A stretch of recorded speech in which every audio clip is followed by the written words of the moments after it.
Chapter 397. The reception banquet continued. Naturally, it was completely different from the first reception banquet. Even if there were women present, there was no special treatment. Moreover, the customs of these countries were more open than the Qi Yuan. It was normal for women to go out and even establish their own families. There were even cases of women becoming officials. Of course, these had nothing to do with Jingwan. Without that special reception banquet, Li Hongyuan didn't need help. Basically, there was no problem at all for her to continue staying in Jinqin Wangfu. However, the heavens didn't fulfill people's wishes. Jingwan held the invitation from Princess Wei Yining. In another country's territory, there are still so many things to do. Princess Yining was like a guest who was holding a banquet in someone else's house, and invited a lot of hosts with great fanfare. Of course, this house was very big, and there were a lot of people. This guest hadn't invited the real master of the house. Even so, it was still very inconceivable. It's up to you whether to go or not. If you don't want to go, you don't need to care. Li Hongyuan said. Jingwan's gaze fell on Li Hongyuan. With a smile that wasn't a smile, she opened her mouth. I'm the person that Princess Yining really wants to invite. The other people are just incidental. The invitation also said sincerely that you must give face. In any case, you're a country's princess on the same level as Qi Yuan. It's not good to not give face.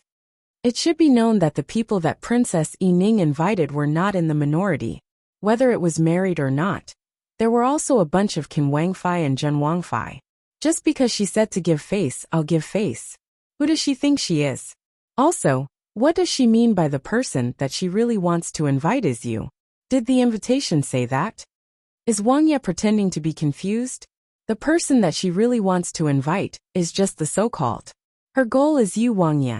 Li Hongyuan slightly raised his eyes. So Wan's meaning is, you still want to give face to a woman who wants your husband's invitation. You think that it's not good to not go? Jingwan pursed her lips and smiled. I really thought Wang Ye didn't know. However, according to what your highness said, I really don't need to give him any face. Even if Li Hongyuan didn't experience what happened in his previous life, with his sharp senses, how could he not know that he had been stared at eagerly for a long time? And the meaning of those gazes, even if they were young men who hadn't yet awakened to love, didn't know what 1 or 2 or 3 gazes meant. 4, 5, 6, 7, 8 dozens, hundreds, or even more. In his previous life, Li Hongyuan didn't have a bad reputation.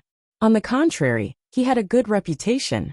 He was definitely the one with the most romantic luck. Many women fell for him one after another. For men, this kind of thing might satisfy their vanity at the beginning, but when the number of women increased, it would be very annoying. Fortunately, Li Hongyuan wasn't keen on this from the start.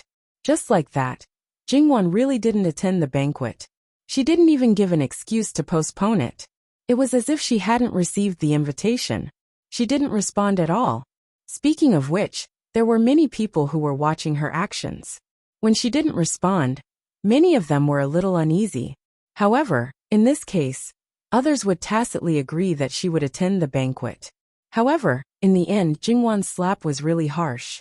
Regardless of what Princess Yining was thinking, Jingwan's attitude of ignoring her completely was a slap to her face. In her own country, Princess Yining could be said to be able to get whatever she wanted. No matter who it was, they would have to give her some face. She had never been treated like this before, so how could she not be angry? When all the people who came for him, except for Jingwan, she almost exploded on the spot. Even if she didn't smash things or throw a tantrum, she still mocked and ridiculed a few words, saying that Qi Yuan thought highly of himself and didn't put other countries in his eyes, and so on. Speaking of which, no matter who was present, and whether they had any grudges against Jingwan at this time, whether they were willing or not, they had to stand on Jingwan's side. If they stood on Princess Yining's side and accused Jingwan of being rude, they would be scolded to death by their own people. Princess Yining was favored and powerful. Compared to Princess Minxiang, how much weaker could she be? Therefore, she scolded back on the spot. Her meaning was obvious. Who do you think you are? You are just a princess of the former way. Do you really think you can represent the former way? How shameless are you? If you are really favored, why would you show your face in public and run to other countries? What can a princess do in other countries? Nothing more than find a man. Sixth sister-in-law didn't come alone. Even if there were so many people, it was not giving you face. So angry, what's wrong? Do you like sixth imperial brother? Princess, you like a married man. Do you have any shame? Do you know how to write the word shame? Wait, Princess Min Xiang went all out and didn't hold back at all. Princess Yi Ning's thoughts were exposed, and she was humiliated like this. Her face turned red, and she almost lost her composure. However, she didn't feel much better. She never knew what tolerance was. She returned the favor on the spot, and didn't hold back either. Speaking of which, Princess Min Xiang was just saying it casually. After all, Li Hongyuan's face was there.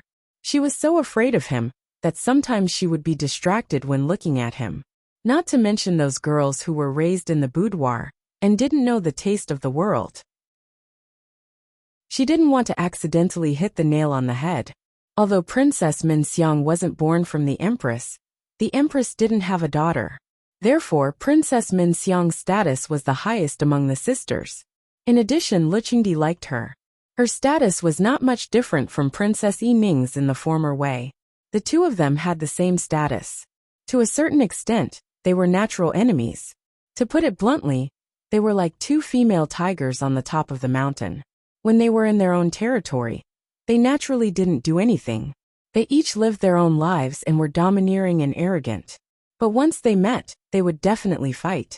Even if there was no reason, they would definitely fight in seconds. Therefore, although it hadn't reached the point of fighting, the scene could be said to be chaotic. This banquet naturally ended prematurely. Those who weren't willing to come to this banquet would definitely not stay any longer. They would leave and beat each other up. And the two princesses were naturally unbearably angry. Even though they left, the anger in their hearts didn't dissipate. Naturally, they didn't stop talking. Princess Min Xiang said what kind of thing Princess Yi Ning was. She dared to flaunt her power in Qi Yuan. She was already giving face to the former way by not giving her face. And Princess Yi Ning said that Princess Min Xiang was uneducated and unruly. She even called herself a royal princess. She was simply an out-and-out shrew. The commotion wasn't small. Very soon, those who should know, and those who shouldn't know all knew about it. Princess Yi Ning went to her two elder brothers, and complained in all kinds of ways. Not to mention the former Wei's fifth prince. He was already seriously injured. In the end, he didn't care about his body. Not only did he force himself to attend the banquet, he even drank without restraint.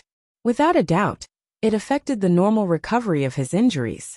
Because he drank too much, it was difficult for his wounds to heal. He must have suffered many times. Because of this, he definitely wasn't in the mood to care about Princess Yi Ning. Princess Yi Ning went to the door and only received one word, "Scram." And her eldest royal brother looked at her coldly.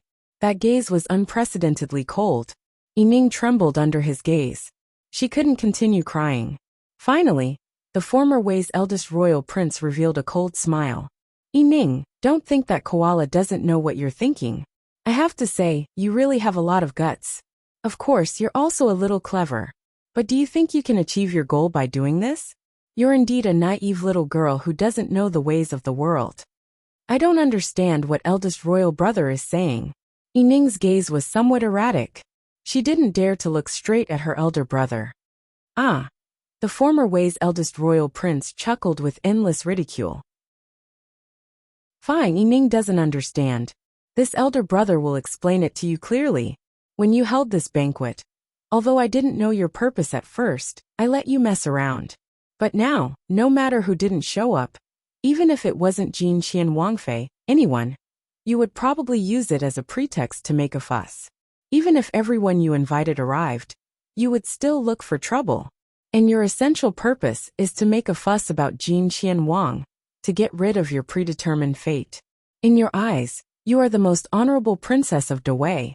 Now you're just a souffle of a Wangya who has no power or influence. In addition, the two countries are hostile.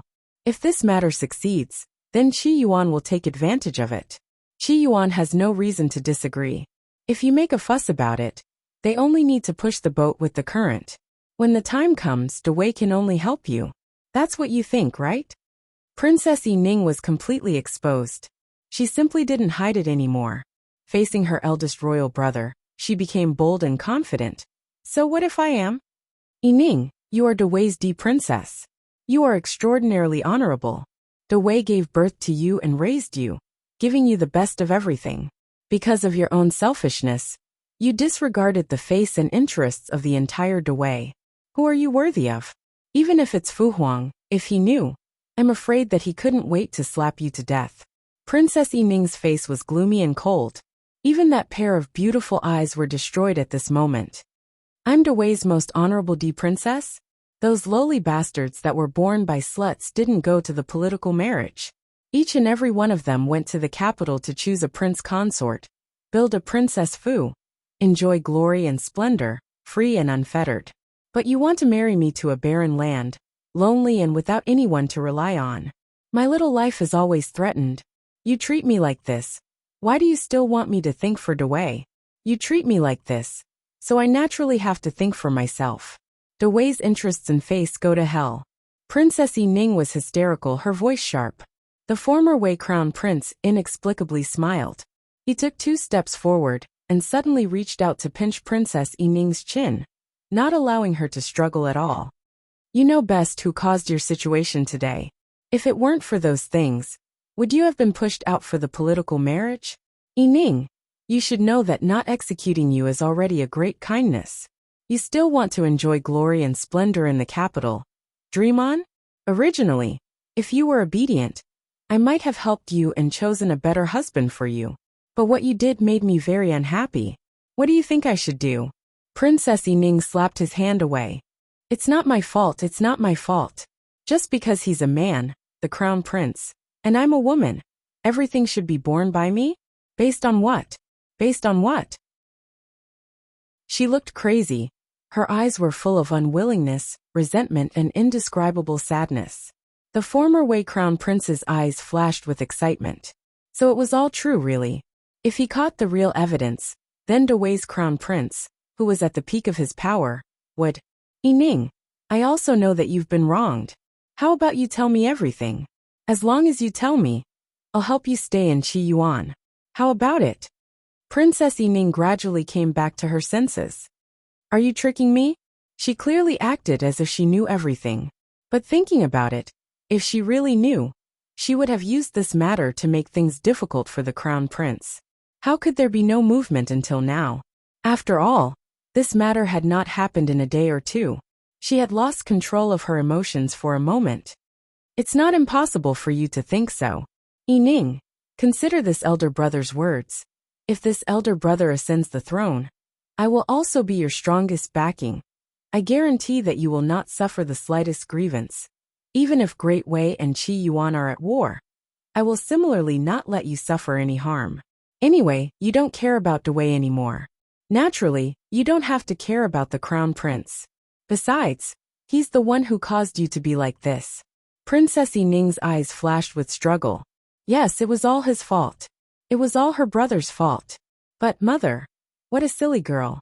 If the empress didn't agree, you naturally wouldn't be like this. It's obvious that she has abandoned you. Don't try to drive a wedge between us. Mother has always loved me the most. Princess Yining naturally didn't believe his words. She remembered how heartbroken her mother was when she left the capital. If there was a way, her mother wouldn't. You're really stupid. If you protect the crown prince, she may become the empress dowager in the future and enjoy honor and wealth. Without the crown prince, do you think she can still live like that? When her position was not threatened, you were naturally her favorite child. You almost ruined everything for her. I'm afraid she even has the heart to strangle you to death. Impossible, Princess Yining screamed. Whether it's possible or not, you know best in your heart. Now that it's like this, why do you have to deceive yourself and others, Yining? The former Wei Crown Prince had a gentle smile on his lips. He pinched Princess Yining's neck, forcing her to look at him. Although Yining is a little arrogant, she's not an ignorant fool, right? Not sure if it was his actions or words that had an effect. But Princess Yining gradually calmed down. She looked at the former Wei Crown Prince for a long time. At first, her eyes were still a little unfocused, as if she was recalling something. Gradually her eyes became firm. She pushed away her brother's hand and tidied up her messy hair and clothes. She became the noble princess again, even if she was arrogant and unrestrained. Why should I believe you? Yining, you don't have a choice now, do you? So you can only believe me. Princess Yining's eyes were gloomy, but she didn't lose her composure. Okay, after this is done, before you leave the capital of Qi Yuan, I will tell you. The former Wei Crown Prince smiled and nodded. He didn't express any dissatisfaction. In this way, the brother and sister reached an agreement. Under the control of the former Wei Crown Prince, some things became more and more clear. So in less than 2 days, the envoys from other countries who came one after another heard about this matter. For Li Hongyuan, this was just like a romantic affair. He was just lucky in love. The harshest words to hear were, "He just has a good appearance, but it can't cover up the fact that he is useless." There was nothing more to it. The one who was hurt the most was naturally Princess Yining. Her background was like this. Even if she was treated unfairly and hurt, she could only suffer more rumors and slanders, and suffer the most bitter attacks. Moreover, she was the princess of the former Wei. Anyone she liked would suffer less than those who liked Qi Yuan, because not only would they attack her from a small angle, they would also criticize her from the righteousness of the country. Originally, the other people of the former Wei should be her backing, but at this time, they could only be cold and emotionless, and even criticize her more than outsiders. She used to be held in the palm of others' hands, and listened to a lot of flattery. Now, all that filled her ears were abuse and criticism. It was as unpleasant as it could be. Even the people who served her didn't comfort her. Although they didn't treat her like the others, they still looked at her with incomprehensible eyes. And then they kept silent. Princess Yining only felt wronged and indignant. She just liked a man, and didn't do anything outrageous. Why did everyone treat her like this? In anger, she naturally smashed all kinds of things and drove out all the people closest to her. For this kind of thing, the only person Princess Yining could complain to was her first imperial brother. The former Wei Crown Prince comforted her softly as she wished, but in fact, he didn't put his heart into it. According to the former Wei Crown Prince's temperament, and the Qi Yuan's Prince Rui's temperament, he should know that if he really put his heart into it, he wouldn't say such perfunctory words. Why did this matter become so big? Is this how you help me? Princess Yining listened to his repeated words, and became more and more annoyed. She began to question him discontentedly. Anyway, it was her first imperial brother who needed her now. She wasn't afraid. The former Wei Crown Prince didn't get angry, although she didn't know if he was really not angry, or just pretending. Yining's words are heart-wrenching. If I didn't stop them, you would have been scolded by the Wei Kingdom's officials. You know that this time, there is a famous iron-mouth official accompanying you. As long as he catches something, he will be merciless. He is the most upright and selfless. Even Father Emperor has a headache because of him. Do you think he will let this matter go so easily? He didn't go to you. All the pressure is borne by me. Yining, your words are making me sad. When Princess Yining heard this, she couldn't help but tremble. When she was in the Great Way, because of some of her matters, even her imperial mother was impeached. She hated and feared that old man. But there was nothing wrong with his conduct. He was also loyal and devoted. Even if imperial father had a headache, he never punished him. Thinking of this, she gnashed her teeth in hatred. The former Wei Crown Prince continued. As for the outside matters, this is the capital of Qi Yuan. It is not the capital of the Wei Kingdom. The entire courier station is filled with Qi Yuan people. We have to rely on them for food and drink. Some things are out of our control. However, looking on the bright side, the people of Qi Yuan seem to be adding fuel to the fire. Presumably, they are also interested in what you are thinking. The reason why they are stepping on you is merely to lower your status and seek benefits for their Qi Yuan. What right do they have to do this? Princess Yining was sad and angry. Tears fell down her cheeks. What a silly girl. What else do you need? The former Wei Kingdom and Qi Yuan are enemies. Then isn't it natural for them to belittle the other party? Moreover, this girl has to hold on to her status and wait for others to marry her. Only then can she raise her status. If she throws herself at them, no matter how noble she is, she will be as cheap as mud. The former Wei Crown Prince chuckled. Such undisguised mockery. Princess Yining glared at him hatefully. The former Wei Crown Prince did not mind. They were temporarily in the same boat. But it did not mean that he would be obedient to her. If you want to achieve your goal, you naturally have to be patient. Yining, if you feel that you can't take it anymore, I will go and meet the Emperor of Qi Yuan and ask him to suppress this matter. I can even turn the tables and say that Qi Yuan is ruining the reputation of our Wei Kingdom's princess. From this, we can ask the Emperor of Qi Yuan for benefits. But in this way, what you want will no longer be possible. No, Princess Yining immediately rejected. When she thought of the appearance of Prince Jin of Qi Yuan, she could not help but blush, and her heart beat faster. She had never seen such a good-looking man. Since the beginning of love, this was the first time her heart had been moved. Previously, she had a hazy good impression of the outstanding young masters of the Wei Kingdom. But the moment she saw Prince Jin of Qi Yuan, she threw it out of the window. When the former Wei Crown Prince saw her shy appearance in an instant, he did not need to guess to know what she was thinking. Their Wei Kingdom's most honorable princess was willing to lower herself like this. It was no wonder that she would be trampled on. With her like this, even if she achieved her wish, she would not have a good ending. She was blinded by love, and did not think about the situation of the two countries.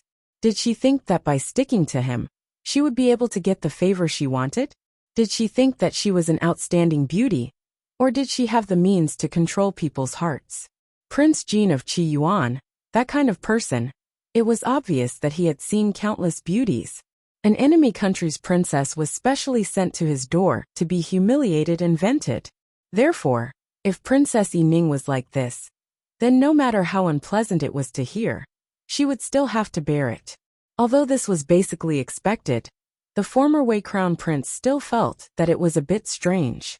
After all, if Yining's reputation was too bad, then Qi Yuan would also be criticized if they accepted her. After all, if a man's woman was too bad, then he would usually be ridiculed and ridiculed. Unless Qi Yuan only wanted to trample on Yining to belittle the former Wei Kingdom, and did not want to accept this person at all. When he thought of this possibility, the former Wei Crown Prince slightly narrowed his eyes. However, this was not in line with the rules of benefits. No matter how he thought about it, it was more beneficial to accept this person. It would damage the reputation of the former Wei Kingdom, and they would get a beauty. Moreover, in order to not lose face, the former Wei Kingdom would definitely give a generous dowry. On the other hand, Qi Yuan would not give any betrothal gifts. As the saying goes, if you want to marry or not, then you are not the official wife, so there are not so many rules to follow. Furthermore, now that things had escalated to this stage, if Qi Yuan did not pick her up, then Yining would only have a dead end. If she died, then everything would be written off. Former Wei would definitely turn around and cause trouble for Qi Yuan. This was something that Qi Yuan could not possibly be unaware of. So, what was the problem? What was the problem? On Qi Yuan's side, everyone, including Lu Qingdi, wanted to know what the problem was. However, the former Wei Crown Prince had a conspiracy theory, and so did the Qi Yuan's side. After hearing the rumors, they knew that the former Wei Kingdom's people did not immediately come to Lu Qingdi to suppress the matter. However, the strange thing was that even if Princess Yining had her own plans, the former Wei Kingdom's crown prince, and a few of the former Wei Kingdom's important officials would not be so foolish as to ruin their reputation and make such a big deal out of it. Who would believe that there was no conspiracy? However, no matter how hard they racked their brains, they could not figure out what the former Wei Kingdom was trying to do. In fact, some of the officials in Qi Yuan had a rough idea of what was going on, especially the Minister of Personnel. However, no one would say anything. Indeed, if they went to the King of Hell, the male lead of this scandal, he might be able to tell them what the problem was.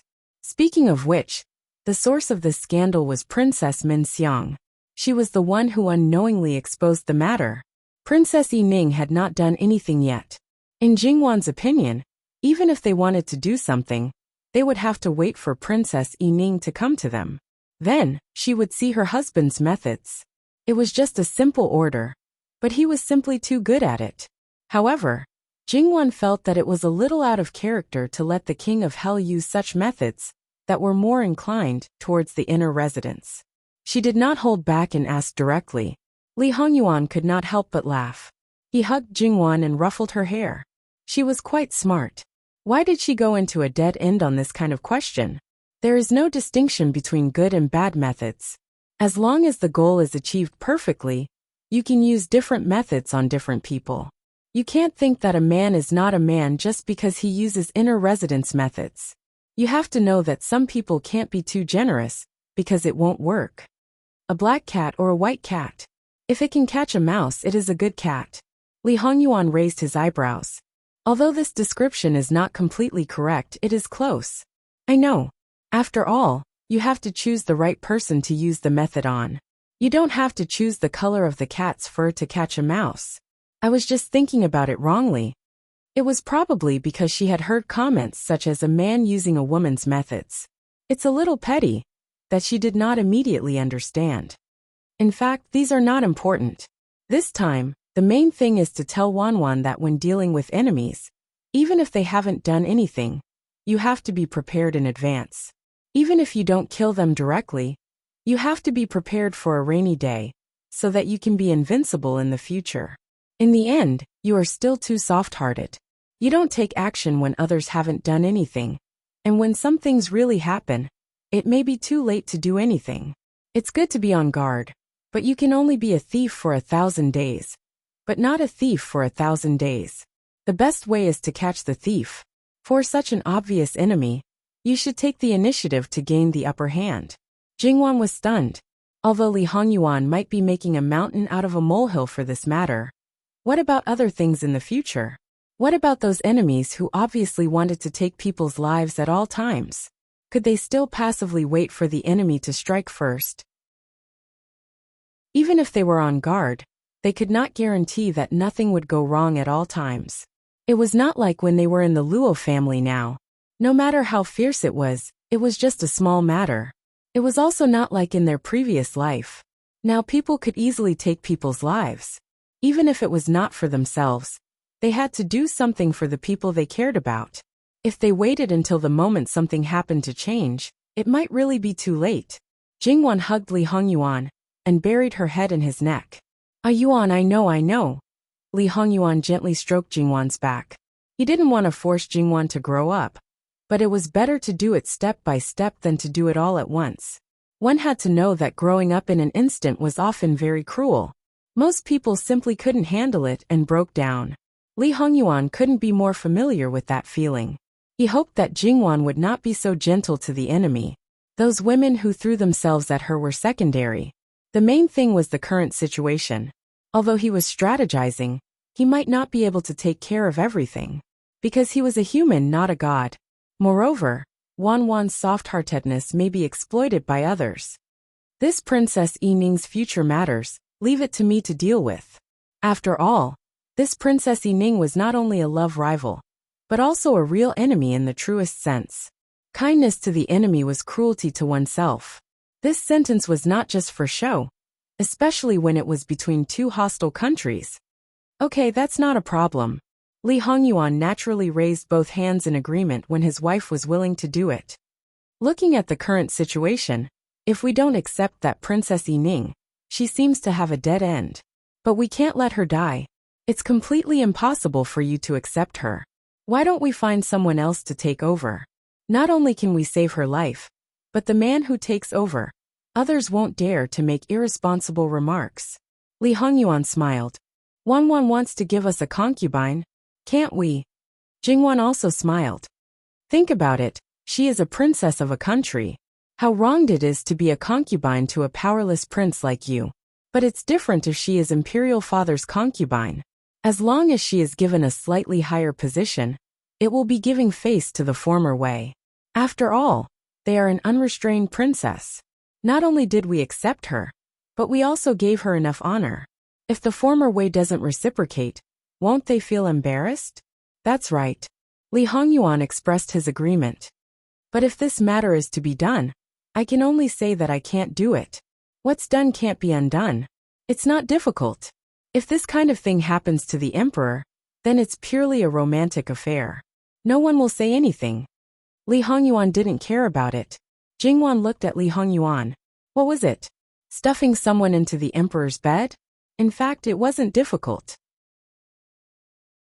Especially for the concubines in the harem, it was normal to find someone else to serve them when it was inconvenient. But Princess Yining was different. She wasn't an ordinary woman. She wasn't a woman who could be casually stuffed into a man's bed. Basically, no one had the guts to do so. In everyone's imagination, this was something that they wouldn't even think about. But someone said it so casually. To be honest, it was hard not to admire him. In this way, I still have to rely on you, Yuan. Wan, it's not that you can't do it. As long as you have the power in your husband's hands, do you want to try? Li Hongyuan tempted. Jingwan was startled. If that was really the case, then he would be directly sharing the supreme power with her. This was indeed a temptation. Not only did it come from being able to stand shoulder to shoulder with him, it also came from the unreserved love. After all, if a man had even the slightest bit of reservation towards a woman, he would definitely not do such a thing. Well, I also want to see how much power Yuan has in his hands. Well, it shouldn't disappoint you, Wan. In this way, the matter was finalized. After getting in touch with Li Hongyuan's many things, Jingwan began to contact his subordinates who worked for him. Li Hongyuan personally compiled a list for Jingwan, and this list once again surprised Jingwan. For so many years, the news about the living Hell King had not been exposed. Then, Jingwan had reason to believe that these people were all loyal. As long as he was willing, he could even ascend to the throne now, although it may cause a lot of turmoil, and even lead to the Qi-Yuan civil war before the external troubles were resolved. Once again, she mourned for his other brothers in Luqingdi. It was really too tragic.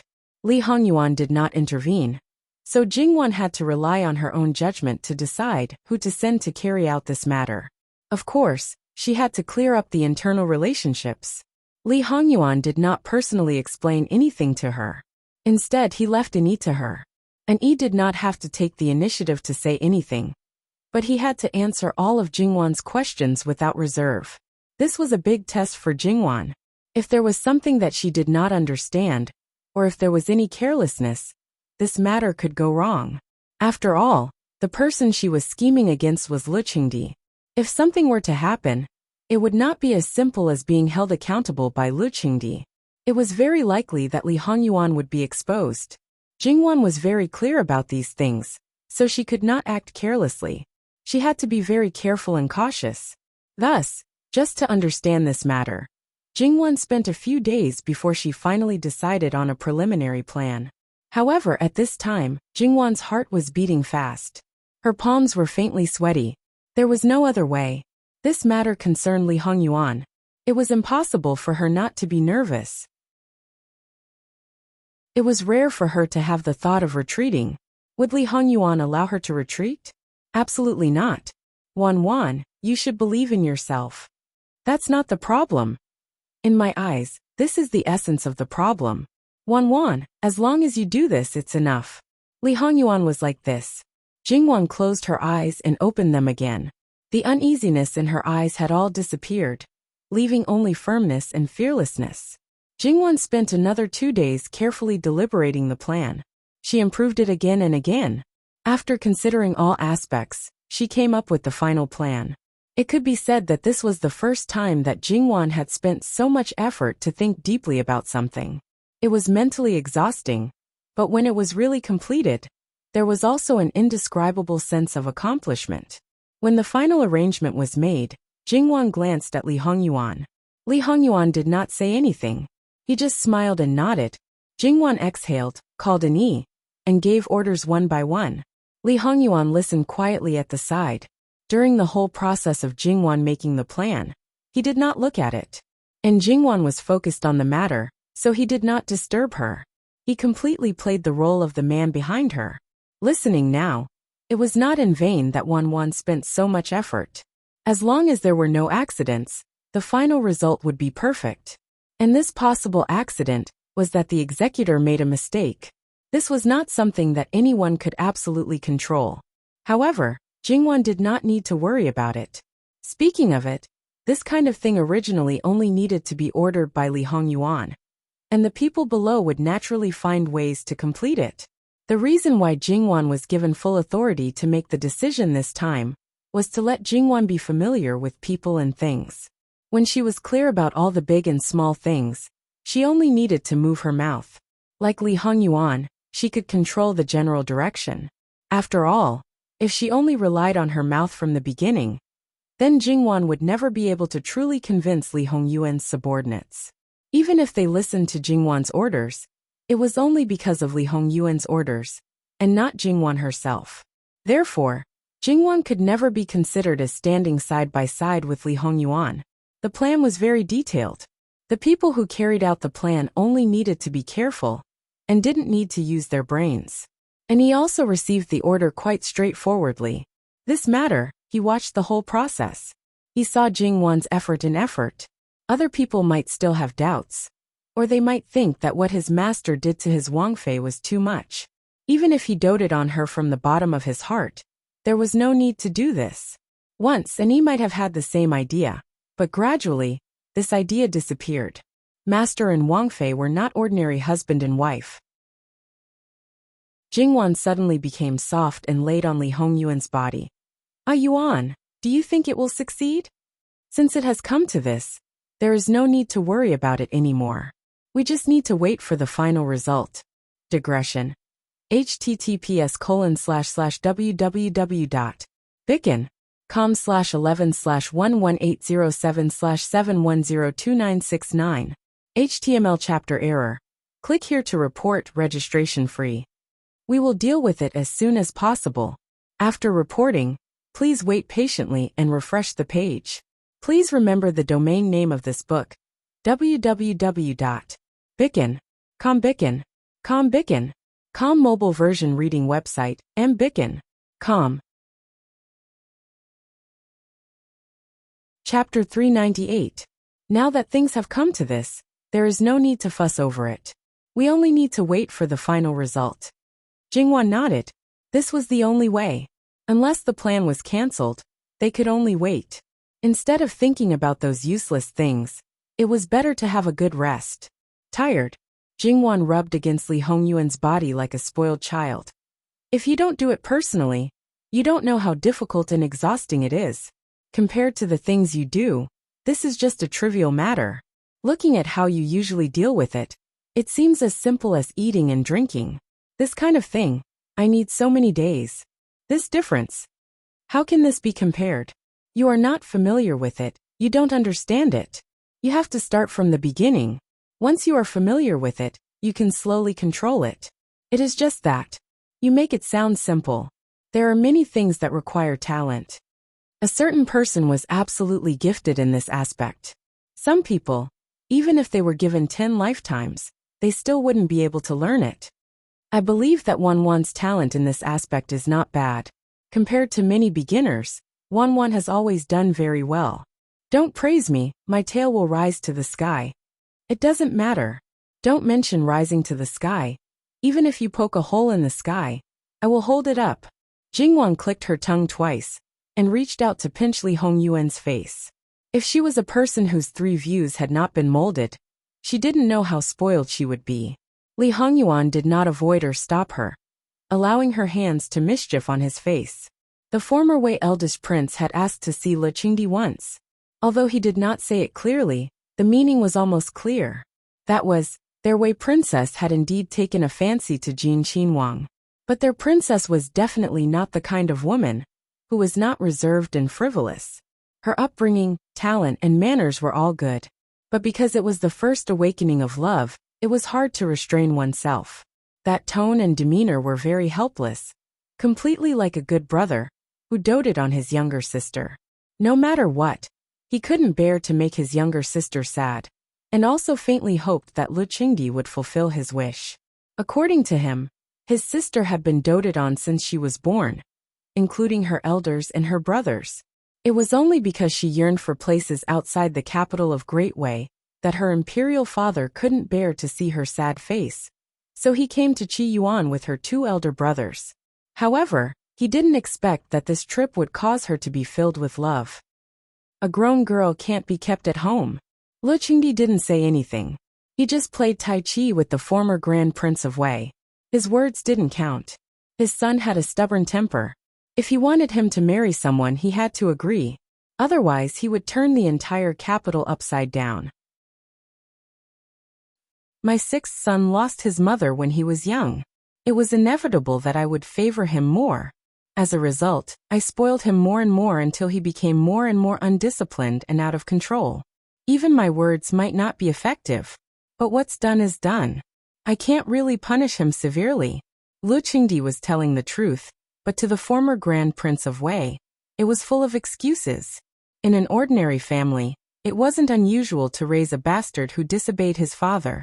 However, as the emperor of a country, there was absolutely no possibility of his son disobeying him, because he was the emperor first and then the father. Heaven's might couldn't be swept away, and the emperor's orders couldn't be disobeyed. Of course, Lu Qingdi also knew that these people wouldn't believe him. So he simply used the truth to brush them off. There was no need to find excuses at all. How about this? This matter can be discussed after the emperor's birthday. What does the eldest prince think?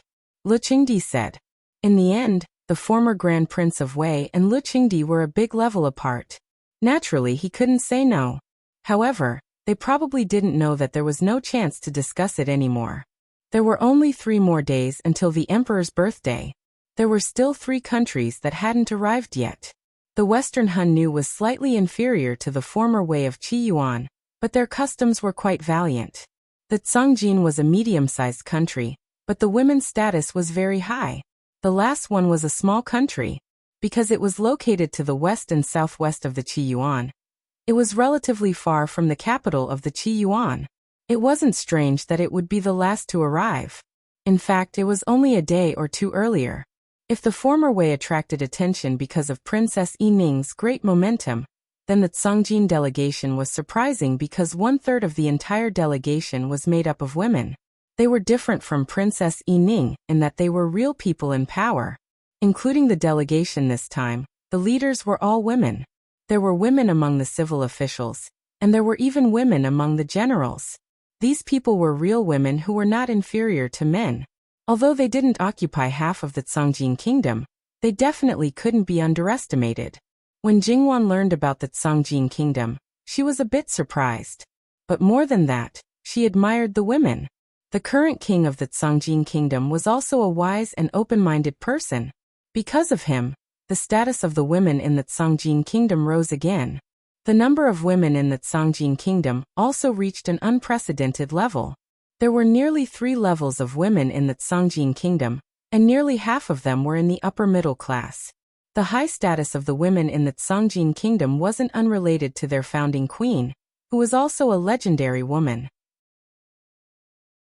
In the Zhongjin kingdom, although it was still a monogamous system, it wasn't as serious as other countries.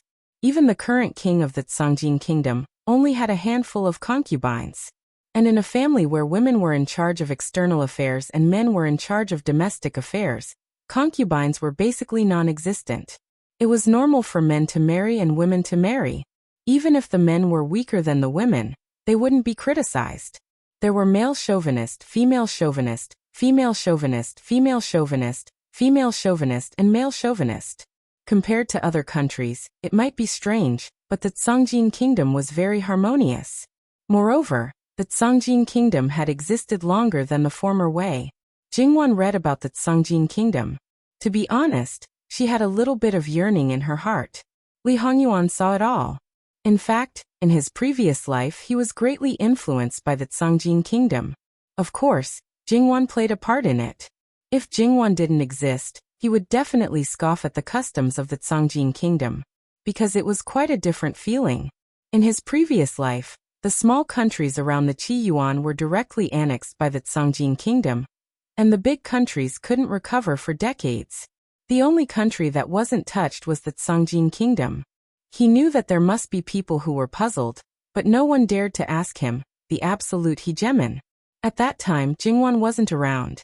Other than not touching the Tsangjin kingdom, he didn't pay much attention to other things. Wan, if you are interested in the history of the Tsangjin kingdom, you can contact the female officials of the Tsangjin kingdom after the birthday. Okay. Jingwan didn't hide it. In the last 2 days before the birthday, there were no more troubles. Although some people were more active in the capital of the Qiyuan kingdom, they still felt that it was not enough for them to visit this and that. Of course, there were also people who just wanted to walk around the capital of the Qiyuan kingdom. They wanted to see all kinds of things in the Qiyuan kingdom, especially those poor and small countries. They were probably thinking about whether they could open border trade with the Qiyuan kingdom to promote the relationship between the two countries and develop together. The emperor's birthday was also a festive day for the country. Not to mention the people outside the capital. In the capital, as the time approached, the people began to decorate the capital with lanterns and banners. It looked bright and lively, and most people had smiles on their faces. Apart from these, the most lively and talkative thing was probably the various congratulatory gifts that the officials outside the capital sent to Luqingdi. Each of them was more precious and rare than the last. No one knew how much manpower and resources were spent on these gifts, and no one knew if it was because of some of the gifts that people died. However, the people couldn't see what exactly the gifts were. They just wanted to watch the fun and praise each other. As long as they praised each other, they would definitely not go wrong. On the night before the birthday, it was snowing heavily. By the morning of the birthday, the entire capital was covered in snow. Early in the morning, there were people clearing the snow everywhere. After all, it was the birthday, and there would be a lot of people entering the palace. They couldn't be delayed because of the snow on the road, and they couldn't let anything bad happen. Otherwise, if the higher-ups blamed them, they might lose their heads if they weren't careful. Jingwan and Li Hongyuan were basically ready to set off at any time. https://www.bicken.com/11/11807/7102970. HTML. Please click here to report an error. Registration is not required. We will deal with it as soon as possible. After reporting, please wait patiently and refresh the page. Please remember the domain name of this book. www.bicken.com. Bikugo mobile reading website, bicken.com. Chapter 399. Based on Wan's words, next year will definitely be a bumper harvest. Li Hongyuan walked to Jingwan's side. He was also wearing a cloak over his imperial robe, but the difference was that there was a circle of black fur around the edge of the cloak. The collar was as wide as a palm, and the black satin surface was lined with scarlet. It made him look even more noble and handsome, making people unable to take their eyes off him. Jingwan raised her head slightly to look at him with a slight smile. Yuan's words make it sound like even the heavens have to give me face. Of course they have to give you face. Li Hongyuan raised his hand and gently stroked Jingwan's face. Unsurprisingly, it was a little cold, but her complexion was still the same. Perhaps because Li Hongyuan had been practicing martial arts for many years, his body was strong. At this moment, even without a hand warmer, his hand was very warm. Jingwan subconsciously rubbed against it. Speaking of which, Jingwan did not have a cold physique, but it was still not as good as Li Hongyuan, a human-shaped big heater. Hugging her at night was simply too comfortable. Li Hongyuan reached out and gently covered Jingwan's head with the hood of the cloak, then straightened both sides of her head. Jingwan's hair today was in a cross-shaped bun, with 2 buns on each side hanging down to her shoulders. Only the top of her head was a hair ornament that was larger than a palm. The main body was gold, and the shape was somewhat like layers of blooming chrysanthemums. The top layer was densely decorated with rice-sized pearls, and the tip of each petal was either naturally curved or leisurely stretched. Some of the tips even had a few thin tassels hanging down. Below the tassels were sparkling gemstones, which looked exceptionally beautiful. Obviously, when making the cloak, they had already taken into consideration the fact that it would be combed into a high bun, so naturally, there would not be a situation where it would be too tight and messed up the hair ornament. Jingwan noticed that Li Hongyuan did not withdraw his hand for a long time and was puzzled. What's wrong? Is there a problem? No, I just think that Wanwan is very beautiful. There is no one more beautiful than Wanwan in the world. Li Hongyuan's voice was very soft, but his words were very sincere. Jingwan's cheeks heated up. She smiled and said, "Why not? Isn't it right in front of me?" Her husband's female disguise would definitely beat up all the women, and his normal disguise would beat up all the men. When God created someone, he must have been extremely biased. Li Hongyuan gently scratched Jingwan's nose. No matter who they are, no matter what they wear, in my eyes, they can't compare to you, Wanwan. Well, this was a typical case of beauty being in the eye of the beholder. In my eyes, in my heart, a Yuan is also the most handsome. It wasn't just that beauty was in the eye of the beholder. In the eyes of too many people, he was the most handsome. Li Hongyuan smiled and kissed her. This time the kiss fell on her forehead. Let's go. It's time to go to the palace. Jingwan nodded. Li Hongyuan held her hand and walked out of the main courtyard unhurriedly. The couple walked forward hand in hand and whispered along the way. Behind them, Nanny Gong and Eunuch Mu were holding the birthday gift for Liqingdi. Nanny Gong looked as usual, but Eunuch Mu's expression was a little strange. What? Could this thing really be taken out? The other courtiers were the same as the officials outside the capital. They had sent their gifts to the palace early and registered them. However, the princes and their envoys were different. They had to present their gifts in public. The others had all kinds of rare treasures. Only their master had taken out this thing. Wasn't it a little too much? Eunuch Mu shook his head and got rid of the mess in his mind. The gift was prepared by the princess, and the prince had seen it in person. He didn't say anything, which meant that there was nothing wrong with the gift. It looked so inconspicuous, so there must be a special meaning. Sure enough, he was too stupid to understand it at all. The prince, in full ceremonial clothes, marched into the palace in a mighty manner. As the emperor's son, when entering the palace, he naturally didn't have to wait in line like the courtiers and their families. In such a weather, the longer he stayed outside, the colder he would be. Jingwan was actually a little worried about Madame Luo's health. But her grandfather was the minister of the Ministry of Personnel. As his family, the order of entering the palace was also according to the status of Luo Peishan.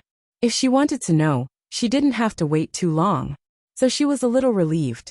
Speaking of which, the whole process of the birthday celebration would take a long time.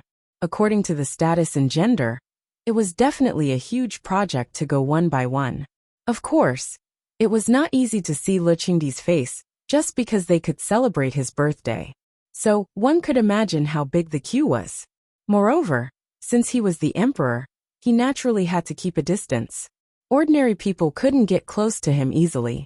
According to the rules, Li Hongyuan took Jingwan to the Jade Palace first to visit Imperial Concubine Su. At this moment, Imperial Concubine Su's place was also quite lively. In the entire Imperial harem, Imperial Concubine Su had the most children. She had 3 children, and now that they were all married, it was only natural that her family would become even more flourishing and flourishing. It should be known that other concubines were lucky enough to have 2 children. In fact, in Liqingdi's harem, there were only a few who had 2 children. Imperial Concubine Su was the only one who had survived until now and had a son. Imperial Concubine Su didn't even have 2 biological sons.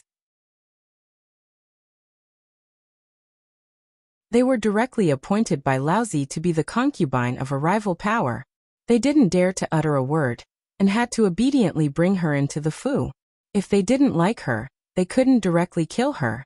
Although everyone knew that they had been abandoned, but if they were killed, the family behind them, the people that their family was loyal to, would definitely make a big fuss about it. They couldn't wait to bite a few pieces of meat off his body. It would be best if they could bite him to death. According to Li Hongyuan's words, what were they? What were they? Imperial consort Su's heart was stifled and flustered. This kind of situation was something that she absolutely didn't want to see. She felt that this son of hers was getting further and further away from her. Although she knew the reason, she felt that it wasn't the real reason. However, the truth was right in front of her eyes. She couldn't find the source of that baseless feeling. After that, Jingwan was innocently implicated. Alright, in essence, Jingwan wasn't innocent. Li Hongyuan's change in attitude was indeed due to Jingwan's factor. Imperial consort Su reprimanded Princess Min Xiang. In reality, Imperial consort Su didn't feel that her daughter had said anything wrong. She was just doing it for her son to see. Princess Min Xiang felt wronged, but now that her mother's expression was very ugly, she didn't dare to say anything. In her heart, she naturally bore a grudge against Jingwan. That's right, the source of evil was clearly Li Hongyuan. Towards Li Hongyuan, she didn't even dare to bear a grudge. Jingwan just watched silently and resolutely didn't say a word about this kind of family drama. She just felt that her husband was really too powerful. As the father, he was rushing to be abused. As the mother, she had to act according to his mood. It was really enough. After that, the atmosphere wasn't very good. However, Li Hongyuan and Jingwan weren't affected at all. It was as if they were here to take a rest. In such a depressing atmosphere, Imperial consort Su pulled Li Hongyuan to talk. Even if Li Hongyuan still gave her face, the atmosphere couldn't be eased. It seemed that there was really no way to return to the original state. Imperial consort Su was very depressed. Her good mood at the beginning was completely destroyed. She simply invited her maternal family, the in-laws of her 3 children, or the womenfolk of her husband's family to the Jade Essence Palace. Even if she wasn't in the mood to talk to them, she could just let her daughter-in-law and son-in-law deal with it. It was better than this suffocating feeling. Jingwan was naturally happy to be able to see her grandmother. She threw everything else aside. Who was Madame Luo? Naturally, she could feel that the atmosphere here wasn't right. However, after secretly looking at the expressions of her granddaughter and grandson-in-law, she was relieved and didn't care about anything else. From this point of view, Madame Luo was actually a relaxed person. No matter how cold it was outside, many people in this hall still felt warm physically and mentally. Unknowingly, it was time for everyone to go and celebrate Emperor Lu Qingdi's birthday. First, it was the courtiers, then the madams, then the concubines, then Emperor Lu Qingdi's daughter-in-law and grandchildren, followed by the princes, and finally the envoys of other countries. The relatives of the imperial family were divided into the first 2 rows. There were a lot of people, but in fact only a few people could enter the hall to celebrate the birthday. This kind of thing had been arranged. Whoever it was would go, and the palace servants would naturally guide them, so there was no need to worry at all. Jingwan saw Madame Luo off and couldn't do anything else. She could only tell the palace servants to be careful, and the palace servants didn't dare to neglect. In fact, the whole process took longer than Jingwan expected. When noble consort Su left, Jingwan was sure that it was almost their turn. Speaking of which, Emperor Lu Qingdi only had a few daughters-in-law. 1 wave was enough. 6th sister-in-law, let's go. It's our turn. Princess Rui said with a chuckle. Jingwan nodded. Speaking of which, they were just going through the motions. They knelt down, bowed, and said a few auspicious words. The focus was not as important as the imperial grandchildren. As for the concubines in front of them, in fact, they were just SOSO. If Emperor Lu Qingdi was still young, perhaps he could hold a banquet before and after the banquet to let the concubines show off to their heart's content. Unfortunately, the imperial grandchildren were still young. Most of the things sent to them were prepared by their mother, so there was nothing to see. https://www.yangguiwaiwo.com/11/11807/7210814. HTML. Please click here to report. No registration required. We will deal with it as soon as possible. After reporting, please wait patiently and refresh the page. Please remember the domain name of this book: www.yangguiwaiwo.com. Biku Pavilion mobile version reading website, yangguiwaiwo.com. Chapter 400. Unlike the others, the envoys from various countries had been in the hall since the beginning. Letting them watch the whole process was a way to show off their power. Jingwan and the others had also taken their seats after the birthday greetings. Qianshan Hall was a special place for the imperial court. Its layout was different from other places. There was enough space on the east and west sides. Of course, even so, only a portion of the people could sit inside. Even if there were more places, those who were not of high status would not have a place to stand. There were pillars and carved beams. At this moment, the seats were arranged neatly. There were 10 rectangular tables, 3 on the east and 2 on the south. The tables were low. After sitting down, it was almost the same as kneeling. This was a big challenge to etiquette. The purpose of setting up such seats was to see some countries make a fool of themselves. The princes had to present their birthday gifts one by one, so everyone took their seats first. Qi Yuan did not have a crown prince. Prince Kong was the head of the legal family. It was understandable that the princes would start with her. Speaking of which, Prince Kong had been keeping a low profile recently because of the Empress's poor health. He basically did not cause any rash and reckless things. He worked seriously and tried not to stand out. The people in the entire faction rarely caused trouble for the other factions. It was enough to show how important the Empress was to the entire faction. The Empress was not energetic. This time, the birthday gift was prepared by Prince Kong himself. Of course, it was said that he prepared it himself. In fact, it was the result of brainstorming. However, the birthday gift was given to the Empress in advance. Although she did not see the real thing, the Empress praised Prince Kong after hearing the description. It was rare for her. Although there was a big gap between the mother and son, and Prince Kong even knew that he was just a chess piece in his mother's hand, they did not completely fall out. After all, they needed each other. At this moment, there was no room for internal strife. It was important to unite against the outside world. In this way, Prince Kong could not help but feel happy that he could get his mother's approval. A box that was half the height of a person was carefully carried in. After it was opened, a blue and white porcelain vase that was about the same height as the box was taken out from the soft stuffing. The vase did not look obvious, but if one looked closely, they would find that it was definitely not simple. Its body was thick and heavy, and the inside of the vase was full of glaze. The characters on the white background were different, but they were all the same word, longevity. The size of the characters followed the shape of the object. It was neat and natural, graceful and elegant. Some of the characters were round, some were square, some were triangular, and some were drawn in the shape of a peach. Some were in the shape of a small hill, which meant that one's life was as long as the southern mountain. Some were in the shape of a winding and complicated line, which meant that one's lifespan was endless. Imperial Father, this is the 10,000 longevity inscription Venerable. There are 2 longevity inscriptions on the top of the Venerable mouth, 77 words per week. There are 48 words per week on the side of the mouth, and the outer edge of the circle feet. There are 75 vertical lines on the Venerable body, and 130 horizontal lines, totaling 10,000 words. Long live His Majesty! Prince Kong bowed deeply as he spoke. As the Emperor, receiving such a gift at his birthday banquet, there was no doubt that he was in a very good mood. He smiled brightly and said a few words. He then looked at the expressions of the other envoys. Some were stunned, some were surprised, and some were jealous. His mood couldn't help but become even better. One must know that to make such a large piece of porcelain, one must have superb porcelain burning skills.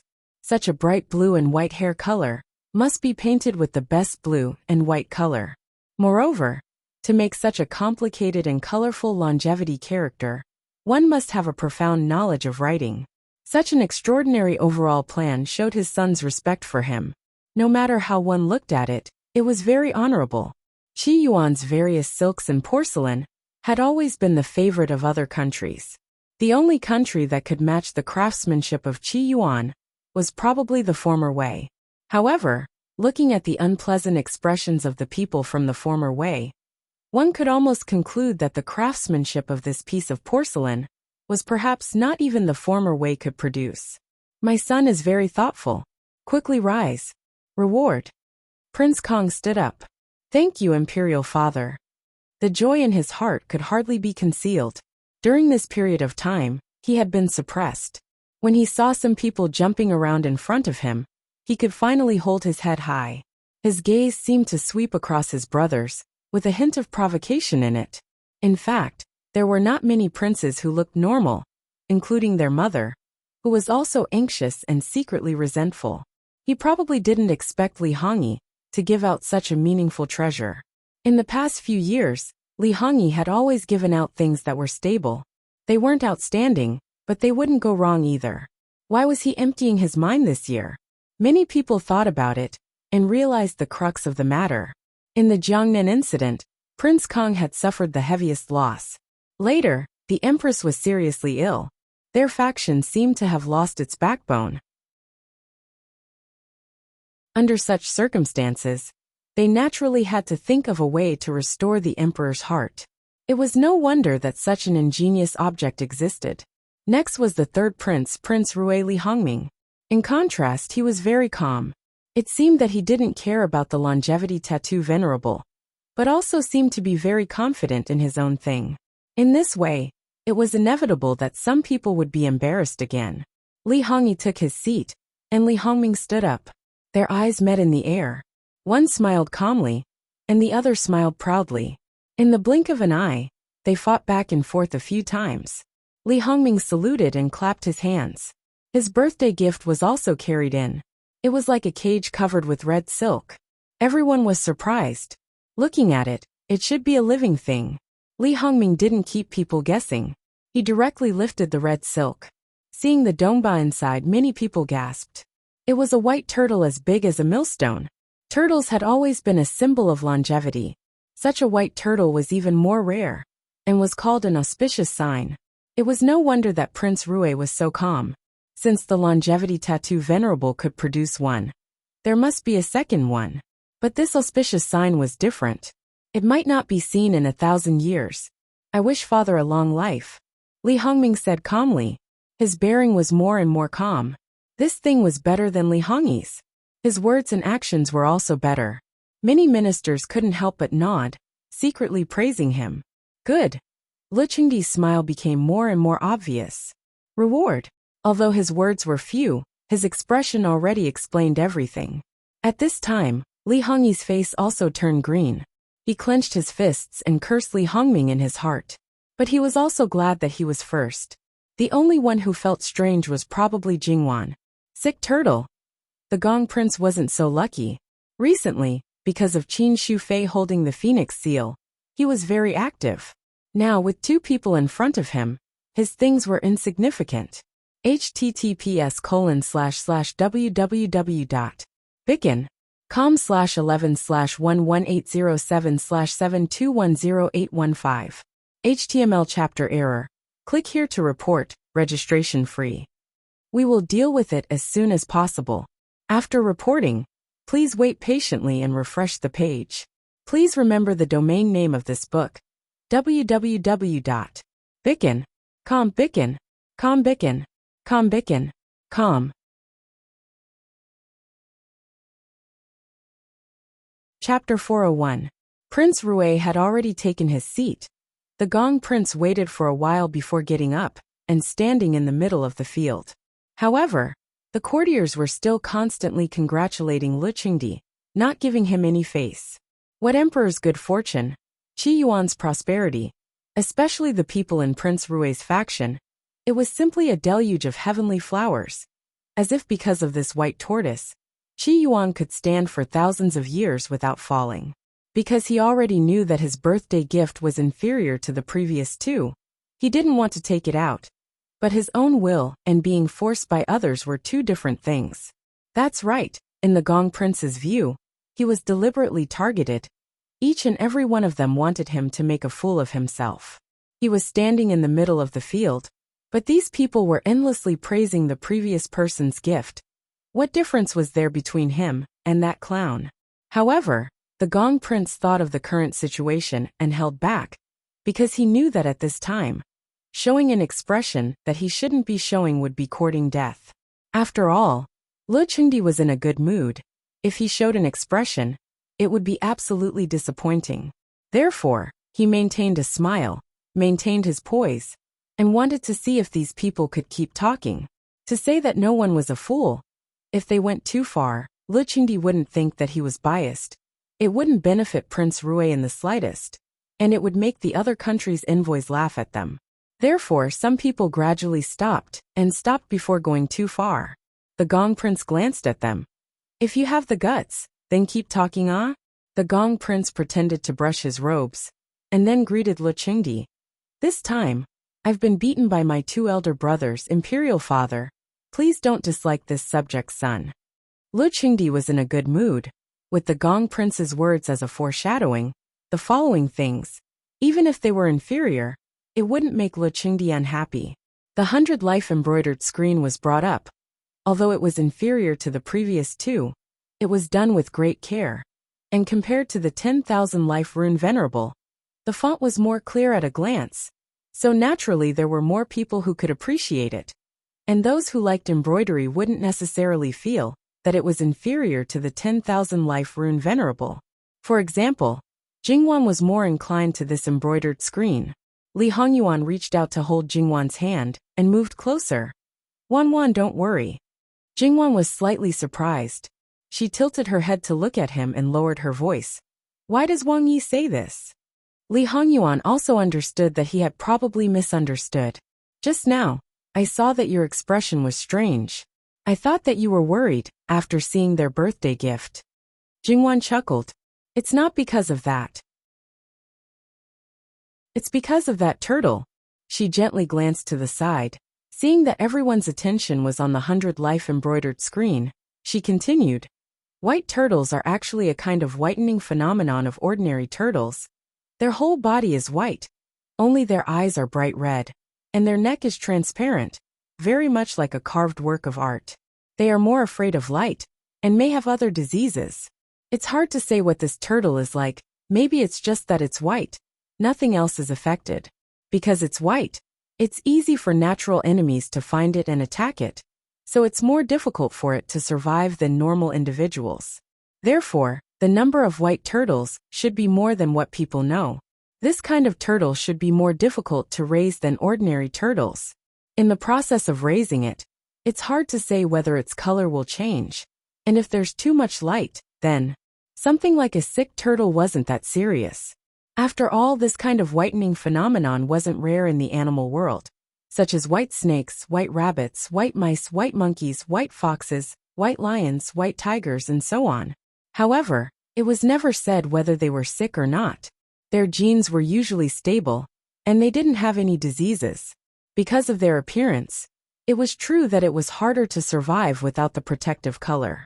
Li Hongyuan understood Jingwan's meaning, and his heart felt a little strange. White turtles had always been known as the incarnation of the gods. Once they appeared, it was said to be an auspicious sign. He originally thought that Li Hongming had gotten lucky this time, but now it seemed that this luck wasn't so good. Regardless of whether the turtle itself had any diseases, even if it didn't, raising it was a big problem. It was too easy to make a fuss about it. What did a white turtle mean? Everyone knew that if something went wrong, it would definitely implicate more than 1 or 2 people.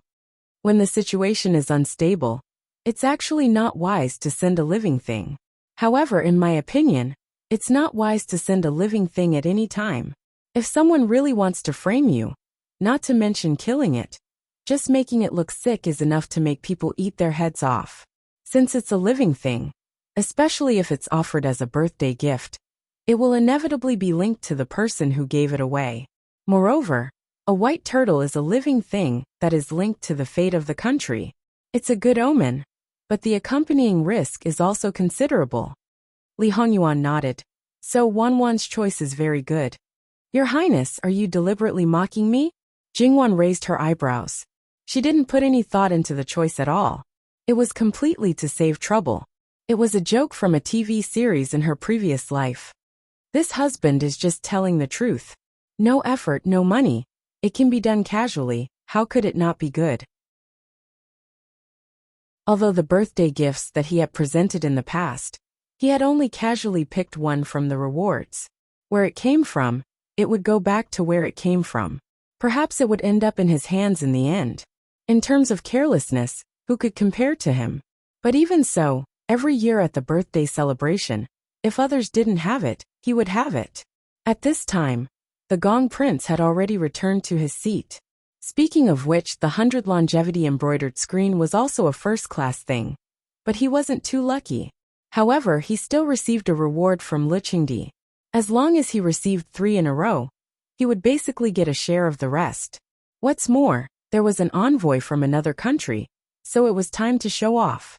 It was also precisely because of the presence of the envoys from other countries that the birthday gifts, which were originally carefully prepared, were put in more effort. When they learned that the envoys from other countries would come to participate in the birthday celebration, they changed the birthday gifts. Therefore, no matter what, it would not be bad. What would be different would probably be the rewards that would be given later. Therefore, the sickly fifth Wangya, who didn't appear in the past few years, also did well this time, receiving a few words of praise from Lu Qingdi. Because of the fifth Wangya's body, he had long given up on the idea of seizing the throne, because his body simply couldn't bear to think too much. If he wanted to prolong his life as much as possible, he must relax his body and mind. Even when he was still studying in the palace, his schoolwork was much less than the other brothers. The teachers who taught them didn't have any requirements for him. Therefore, no matter what Lu Qingdi's attitude towards him was, he was unfazed. Next was the living king of hell, who was in the limelight. It couldn't be helped. The existence of Jin Wangya was really too special. The envoys who arrived in the capital 2 days before Qi Yuan still didn't have the time to understand Li Hongyuan. But those who came early were different. They had enough time to patiently and carefully understand. Speaking of which, this matter wasn't considered difficult, because it was basically a well-known matter. However, the more they understood, the more they felt that it was inconceivable and contradictory, and the more special it was. He was obviously the one with the least power, but it was hard to not pay attention to him. After Li Hongyuan came out from his seat, many people marveled at his appearance. Of course, there were also those who looked down on him, such as the Xiongnu. For example, there were many tribes in the north who paid attention to that kind of exposed strength and toughness. People like Li Hongyuan, in their eyes, were just like the Qi Yuan people who didn't have a single redeeming feature. Li Hongyuan stood in the middle of the main hall. His face was still expressionless, and he just turned his head to let people bring up the birthday gift. There was no mystery, no concealment, just unusually straightforwardly put the thing next to him. When everyone saw the thing clearly, they couldn't help but look at each other in dismay. What was this situation? Speaking of which, didn't Jin Wangya say that he was the richest among all the yellow seeds? Even if there was no longevity tattoo venerable, there should be a rare treasure like the white tortoise, right? It was rare for Lu Qingdi to be a little annoyed with this son of his. He loved this son so much, but at this time he actually slapped his face. But thinking about it, it also didn't seem right. Long live Fu Huang, a bucket of Jiangshan, unify the country. Li Hongyuan unhurriedly said these 8 words. As soon as these words came out, everyone suddenly realized. Although it was just a bucket full of ginger, when piled up, it was like a mountain, unifying the country. For an emperor, was there any higher expectation than this? Even if it was just an emperor without any ambition, he would absolutely not refuse such praise. Although for other countries, this was probably very provocative. If it was only the people of Qi Yuan, there was no problem at all. However, who was Li Hongyuan? The arrogance and condescension of the king of hell had reached the peak of perfection. Good. Lu Qingdi laughed loudly. How could this son lose face for him? Although this year's birthday gift was the most worthless, in fact, it was the most valuable and also the most attentive. Whether it was from the heart of an emperor or from the heart of a father, Lu Qingdi was quite happy at this moment. In this way, the cheapest birthday gift, in an instant, was comparable to that white tortoise. It could even be said that it was better. Emperors sat on vast lands and innumerable wealth. No matter what kind of rare treasures were, they were nothing in their eyes. They were far inferior to things with a good meaning. Fu Huang, there is another gift. It was made by my wife. Originally, I should have given it to you in private, but in my opinion, it is more appropriate to give it to you now. Oh, what is it? Show it to me. Li Hongyuan asked someone to bring in the gift. It was a long brocade box. Jingwan was also surprised. She didn't expect that this gift would be taken out in front of her face. Lu Qingdi's servant came down from the side of the throne, took the gift, opened the brocade box, took it out, and was about to open it. Fu Huang, it's better for you to open this painting yourself. As for whether you want to let others see it or not, it's better for you to decide after you see it. Li Hongyuan's words naturally aroused people's curiosity, not only Lu Qingdi. Lu Qingdi still did as Li Hongyuan said. He took the painting, waved the servant away, and unfolded it. When it was only a third of the painting, he suddenly stood up from the throne. The expression on his face suddenly changed. The smile disappeared completely. After a blank expression, his eyes became particularly sentimental. There seemed to be a faint trace of tears in his eyes. His hands couldn't stop trembling. He seemed to be particularly careful, as if he was afraid that he would accidentally damage the painting. He was so attracted by the painting that he even forgot the current situation. Fu Huang. Li Hongyuan's voice rose by 3 notches. Lu Qingdi was suddenly awakened. Then he realized that he had forgotten himself. He looked at Li Hongyuan, slowly sat back, and gently rolled up the painting. You said that it was painted by your wife. Lu Qingdi's voice was a little hoarse. Yes. From the painting to the final framing, it was done by Her Highness. Except for me, Her Highness and Fu Huang, no one else saw it. Well, it was actually Li Hongyuan who framed it. Lu Qingdi's eyes fell on Jingwan. My 6th daughter-in-law is very thoughtful. This painting is very sincere. I have never received such a suitable birthday gift. It should be rewarded. Just tell me what you want. This was a big promise. Jingwan hurriedly got up. I'm not worthy of Imperial Father's praise. This daughter-in-law originally did not want any reward. I just wanted to express my filial piety. Speaking of which, it was a coincidence. It should have been the same as the other birthday gifts, but I didn't expect Prince to present it so seriously. Lu Qingdi naturally thought that this coincidence was the trip to the Pei residence in Jiangnan. My 6th daughter-in-law is right. This painting is worth it. If she can't appear here, who can? https://www.bicken.com/11/11807/7307151. HTML. Please click here to report. Registration is not required. We will deal with it as soon as possible. After reporting, please wait patiently and refresh the page. Please remember the domain name of this book, www.bicken.com. Bikugo mobile reading website, mbicken.com.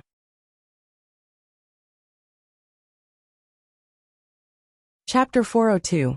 Naturally, many people were curious about a painting that was praised so highly by Lu Qingdi. However, there were still some people who guessed the content of the painting. Therefore, they all had different expressions on their faces, and their thoughts were more suitable to be enumerated.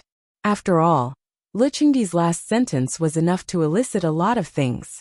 Who, if he simply talked about the painting, should have used words like what or thing. Therefore, it was very likely to be something in the painting. It was very likely to be a person, and there was only one person who could make Lu Qingdi lose his composure like this. After Li Hongyuan, it was the 7th Lord's turn. It must be said that among them, every one of them had done their best to prepare the birthday gift. But now, Emperor Lu Qingdi's whole attention was attracted by the painting. He looked at it from time to time, touched it, and wanted to open it again several times. But after all, he had scruples about the occasion. If not, he would have just left in a huff, found a place to look at it quietly, and reminisced about it in silence. Therefore, after the 7th king, no matter what it was, Lu Qingdi's attention was not on it. It was good enough to get a nasal sound from him. The most embarrassing moment was when his son knelt down for a long time, but he did not respond at all. At this time, Jingwan felt a little embarrassed. It was as if it was not a painting that was sent to him, but a super demon who could bring disaster to the country and the people, who could steal Lu Qingdi's soul in a second. On the other hand, Li Hongyuan did not feel guilty at all for pranking his younger brothers. He was calm and looked more leisurely than anyone else. He drank by himself, and occasionally peeled a nut, and threw it into his mouth. Because his absent-mindedness was too obvious, people naturally became more curious about what kind of painting could make Lu Qingdi lose his composure like this. If they knew, they might be able to make use of it. Of course, this was the idea of the envoys of other countries. In fact, it was useless to know. How could they make use of a dead person? Find a substitute? Don't be kidding. For a person like the imperial noble consort, even if she disguised herself, she would be seen through in a second. Moreover, not everyone was suitable for a substitute. If the substitute was too perfect, it would not be on the same level as the fake. Such a fake, not to mention pleasing people, was more likely to cause anger for profaning the sacred beauty in people's hearts. The so-called substitute would be cut into pieces. The imperial noble consort was probably such an existence to Lu Qingdi. What was more, the one who looked the most like the one he loved was his son. However, because of the difference in temperament, unless Li Hongyuan showed a special expression, Lu Qingdi would never stare at his son in a daze. What value could the other fake have? It seemed that it was absolutely impossible to get the details from Lu Qingdi. These people naturally glanced at Li Hongyuan and Jingwan. After all, no fourth person had seen the painting. Well, actually, Li Hongyuan showed the painting to Nanny Gong to ensure that it would be effective in front of Lu Qingdi. However, Li Hongyuan was really calm and completely ignored the people around him. As for Jingwan, she couldn't be as good as Li Hongyuan. With a little pretense, her expression was also perfect. Therefore, no matter what these people thought, it would all end in failure. Didn't Lu Qingdi have a portrait of the imperial noble consort when she was alive? Why was he so fascinated by a painting now? Of course there must be. However, freehand brushwork paid more attention to the charm, and was more or less lacking in the form. Moreover, as a court painter, there was a limit to his ability. After all, the real famous painters in Qi Yuan were all from famous families. The worst of them were from a scholarly family. They had their own pride and loftiness. They really disdained to be a court painter who only served the royal family. For someone like the imperial noble consort, if they were not good enough, they couldn't draw such ethereal beauty and temperament. After several times, especially when there was a living person to compare with, Lu Qingdi became impatient. 2 or 3 of the portraits left by Lu Qingdi were self-portraits of the imperial noble consort when she was alive. Out of modesty, Lu Qingdi didn't know his own ability when he painted. Even so, Lu Qingdi couldn't put down these paintings for a long time. Of course, Lu Qingdi had more than these 2 or 3 paintings. After the imperial noble consort died, Lu Qingdi crazily asked the court painters to draw a portrait of the imperial noble consort according to his memory. However, Lu Qingdi was not satisfied with the portrait painted by the imperial noble consort. Moreover, they couldn't draw a painting that satisfied Lu Qingdi with only their memory. If Lu Qingdi didn't need them to continue to draw, they would have been torn apart. Under Lu Qingdi's pressure, the paintings became more and more similar, but there was no charm. In the end, Lu Qingdi had to give up. Now, he suddenly obtained such a painting that had both the form and the spirit. It was just like a real person. Naturally, it made his memory of the past clearer. Moreover, the person in the painting was too beautiful. Especially that smile. It was as if it was going to melt half of the person. Although Lu Qingdi had spent the past 20 years in his memory, there was still a big gap between the things in his memory and seeing it with his own eyes. At this moment, Lu Qingdi only felt that she was really smiling at him. In fact, there wasn't much beauty between the imperial noble consort and Lu Qingdi. The imperial noble consort wasn't the kind of person who blamed the heavens and others for the changes. No matter what happened, she would adjust herself as much as possible and then face it with a good attitude. However, she didn't have any feelings for Lu Qingdi. Naturally, she wouldn't take the initiative to do anything. Lu Qingdi watched her too closely. In the first 3 years, she wasn't by his side. After she was by his side, it was obvious that Lu Qingdi couldn't spend all his thoughts on her in the depths of the palace. As the saying goes, the tree wants to be quiet, but the wind won't stop. When Min Yuhan appeared in the capital, Lu Qingdi was already hot-headed. When he thought that he was devoted to her, this person was still thinking about someone else. Naturally, he exploded. If this was the case, how could there be any beauty between them? The expression of the person in Jingwan's painting was like a dream to Lu Qingdi. It wasn't that the imperial noble consort didn't have a pure and happy smile when she was in the palace. However, the object of this smile wasn't necessarily Lu Qingdi. It wasn't even a person. It was just a flower or a bird. The things that couldn't be obtained or lost would become the sand in the heart of the white moonlight. All the bad things would be selectively thrown to the back of the mind. The only beauty would be infinitely magnified to the point that it would be hypnotic to think that everything was beautiful in the past. From this, one could imagine how deep the influence of this painting on Lu Qingdi was. Knowing that they were in a tragedy, the princes behind moved quickly. They didn't hesitate at all. They greeted, gave gifts, said auspicious words, and then scrambled back. It didn't matter if they were princes who had grown up and were conferred the title of king, or princes who were still in the palace. To avoid the tragic situation of not being able to get up after kneeling, they wouldn't kneel if they were clean. Therefore, the gifts presented by the princes became the most typical example of a strong start and a weak finish. Next, it was the turn of the envoys from the various countries. The empress didn't have enough energy and was already a little tired. At this time, she had no choice but to tactfully remind Lu Qingdi.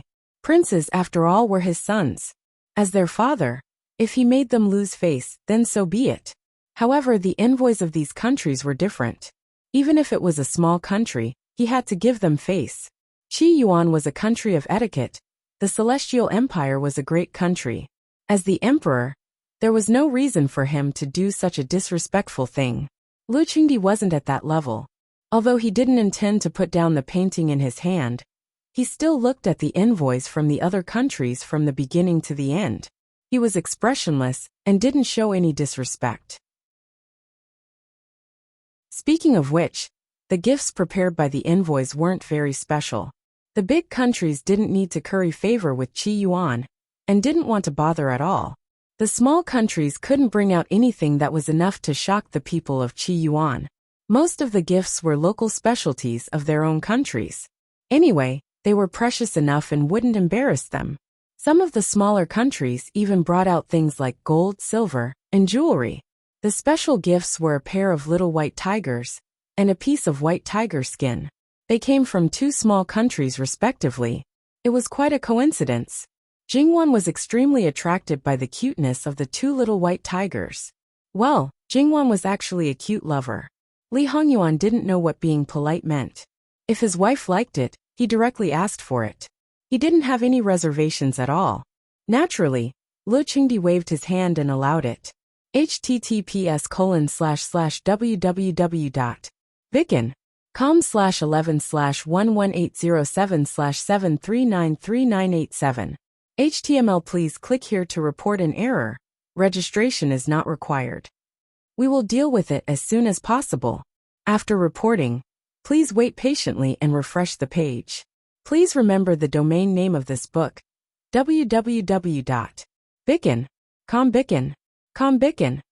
Mobile edition website: mviken.com.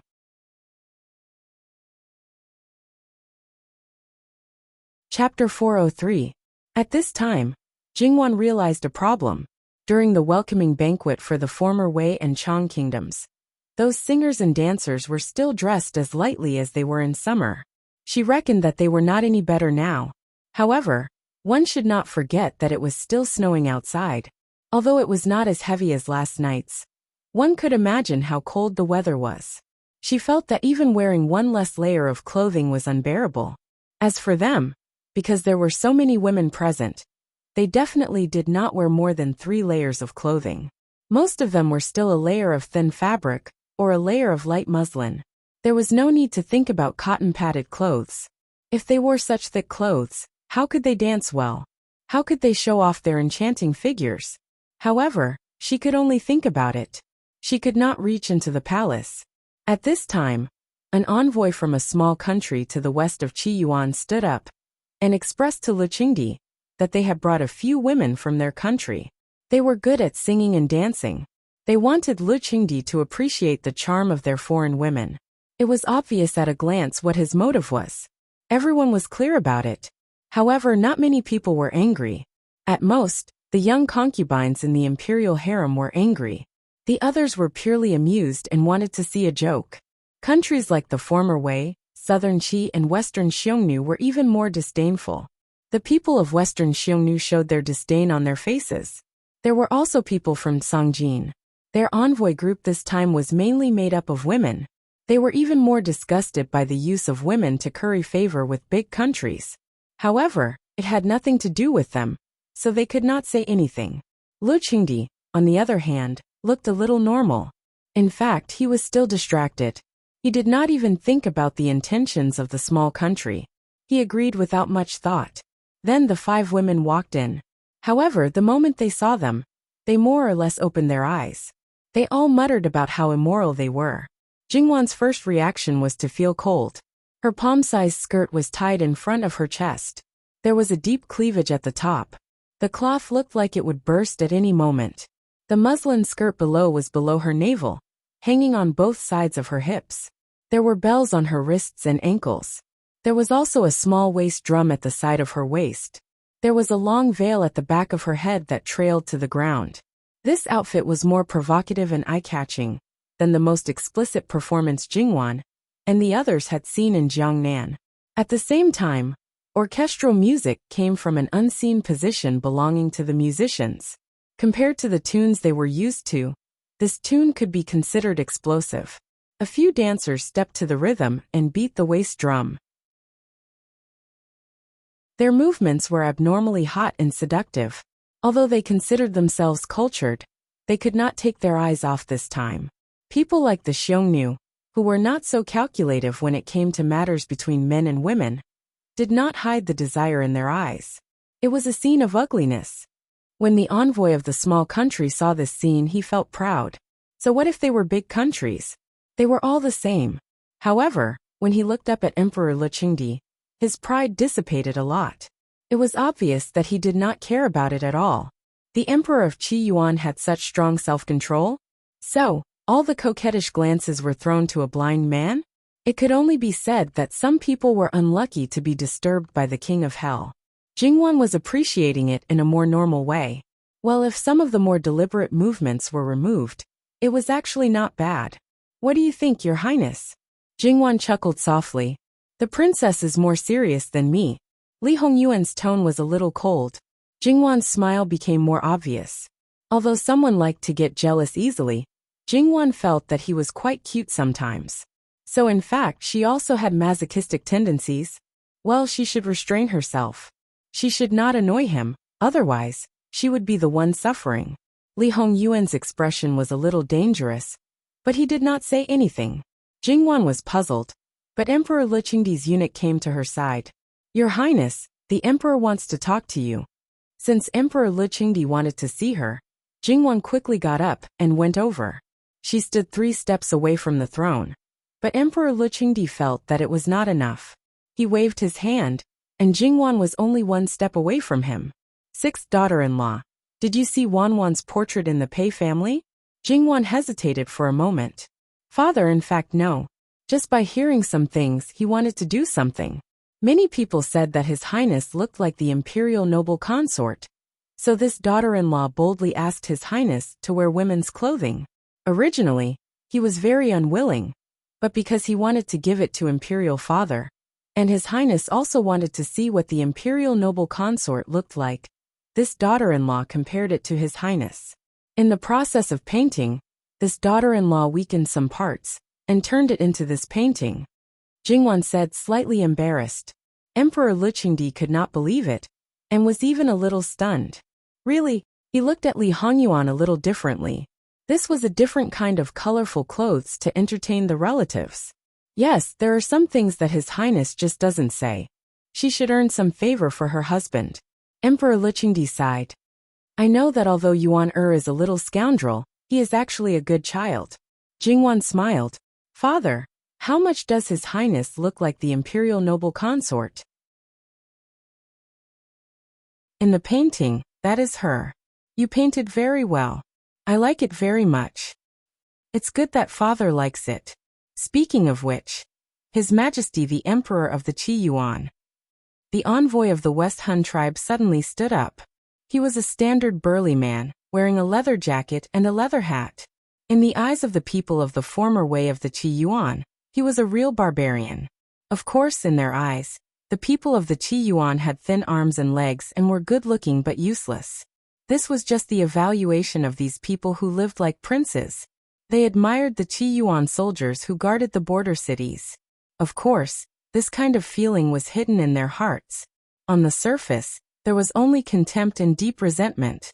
After all, the Qi Yuan occupied fertile land, rich assets, and countless women. https://www.bicken.com/11/11807/746072. HTML. Please click here to report. Registration is not required. We will deal with it as soon as possible.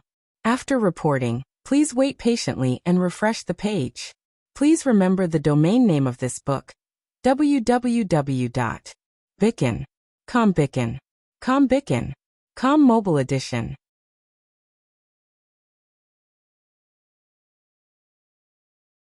Chapter 404. Although he was unhappy, Lu Qingdi did not show any emotion on his face.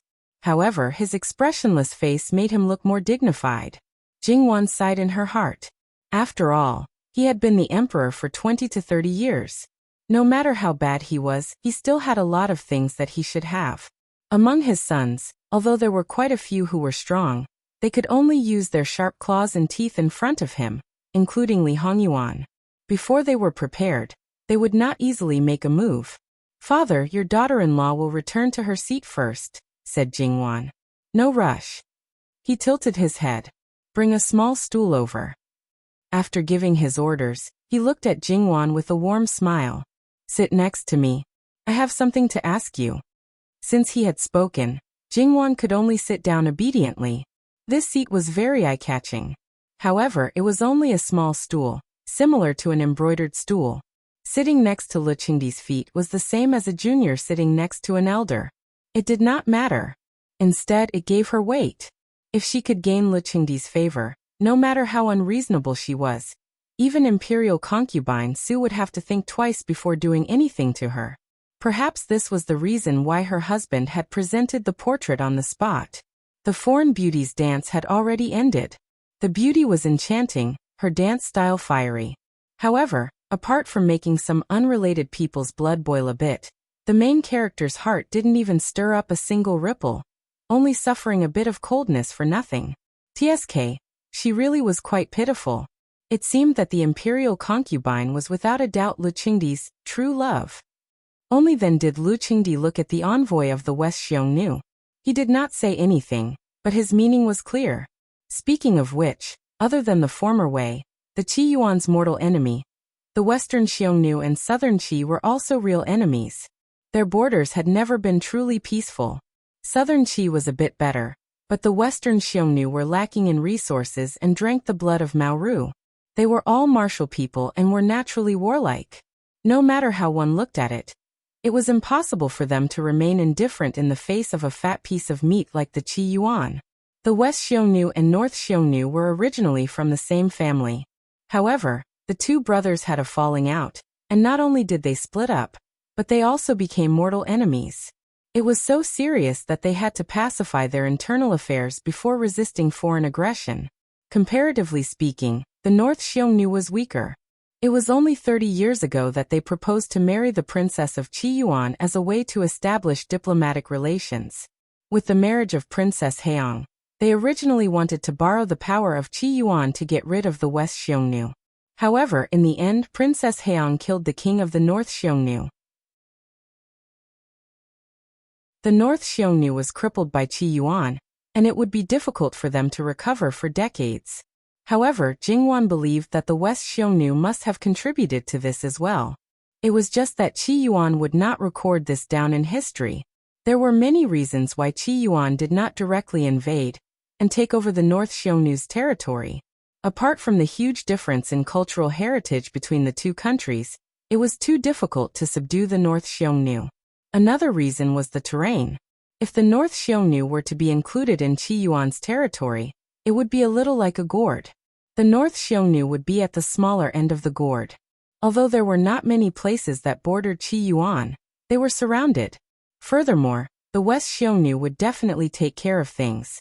After weighing the pros and cons, they took some benefits from the North Xiongnu and retreated. However, it was really strange that the North Xiongnu did not get swallowed by the West Xiongnu and become the powerful Xiongnu again. Your Majesty, the Emperor of Qi Yuan, we Xiongnu worship martial arts and are not interested in these girly things. Why don't we let our warriors fight to liven things up for everyone? It will also be a blessing for your Majesty. What do you think? Regardless of whether it was the North Xiongnu or the West Xiongnu, they all considered themselves as Xiongnu, just like how the former Wei considered themselves as Great Wei. However, they really came up with the idea of using martial arts as a blessing. However, if the Xiongnu appeared in other countries and did not flaunt their martial arts, they would not be called Xiongnu. Approved. Lu Qingdi was too lazy to care about this kind of thing. As expected, a burly West Hun man who was accompanying them stood out and tore open the leather jacket on his upper body. With a tug on both sides, he pulled out his hands and tied the jacket around his waist, revealing bulging muscles that looked like tree bumps. He looked rather powerful. Previously, when the woman revealed her arms and waist, these noble ladies of Qiyuan still had to avoid looking at her, not to mention now, who knew how many people's faces turned green. Jingwan slightly shifted her gaze, and also could not help but frown. Although the cultural background was completely different, it was not to the extent that she did not understand it completely. Seeing their reaction, the West Xiongnu people did not restrain themselves. Instead, they slapped the table and laughed loudly. The man in the middle deliberately shook his muscles. I've long heard of the valiant men of Qi Yuan. Our Xiongnu women all look forward to it. I hope you won't be stingy with your guidance. Although he said so, his provocative and contemptuous look was simply too obvious. Many people of Qi Yuan were filled with righteous indignation. They almost slammed the table and stood up. However, they still had to maintain their gentlemanly demeanor. Of course, not everyone could maintain their gentlemanly demeanor. Furthermore, there were some people who could not be provoked. Li Hongyuan casually threw the wine glass in his hand. It fell to the ground with a clatter and shattered into pieces. At this moment, it was particularly eye-catching. However, Li Hongyuan's expression was still indifferent. His demeanor was better than anyone else's. It was as if the person who did this was not him at all. He Jihai, properly teach our noble guests what is called, when in Rome do as the Romans do. Today your fists should not be like cotton. Otherwise, when the time comes, Ben Wang will turn you into cotton. When the West Xiongnu people brought it up, He Jihai was eager to give it a try. However, he was suppressed by his mother and grandmother. He could only be restless. Thinking about it, in this situation, without the orders from above, they naturally could not act blindly without thinking. Now that he heard Li Hongyuan's words, he inexplicably trembled. Then he deeply understood Jin Qinhuang's meaning. That the former fifth prince of Wei was beaten by him until he could not get up. Jin Qinhuang also said that his fists were like cotton. In other words, he only needed to leave him with one breath. Or, sparring, sometimes it was inevitable that he would not be able to stop. Lu Qingdi did not speak. It was clear that he tacitly agreed with Li Hongyuan's meaning. To be honest, Li Hongyuan was usually infuriating, but at this time, it made people feel particularly relieved. After all, the other party had already provoked him. Of course, it was more satisfying to slap them back on the spot. He Jihai rubbed his fists. However, he was only 16 years old. Even if he was taller than his peers and stronger than his peers, that face still looked like it had not completely shed its childishness. Such an appearance would naturally be looked down upon by others. The West Xiongnu people's ridicule was a very normal thing. He Jihai did not get angry. Instead he grinned and said, "That's right. Xiaoye's hair is not even fully grown yet. So sometimes, it is inevitable that I do not know my limits. If something happens, please be magnanimous." Xiaoye had already said the ugly part first. Digression. https://www.bikin. com/11/11807/7561438. HTML chapter error. Click here to report. No registration required. We will deal with it as soon as possible. After reporting, please wait patiently and refresh the page. Please remember the domain name of this book: www.bikin.com. Bikuga mobile reading website, and bikin.com.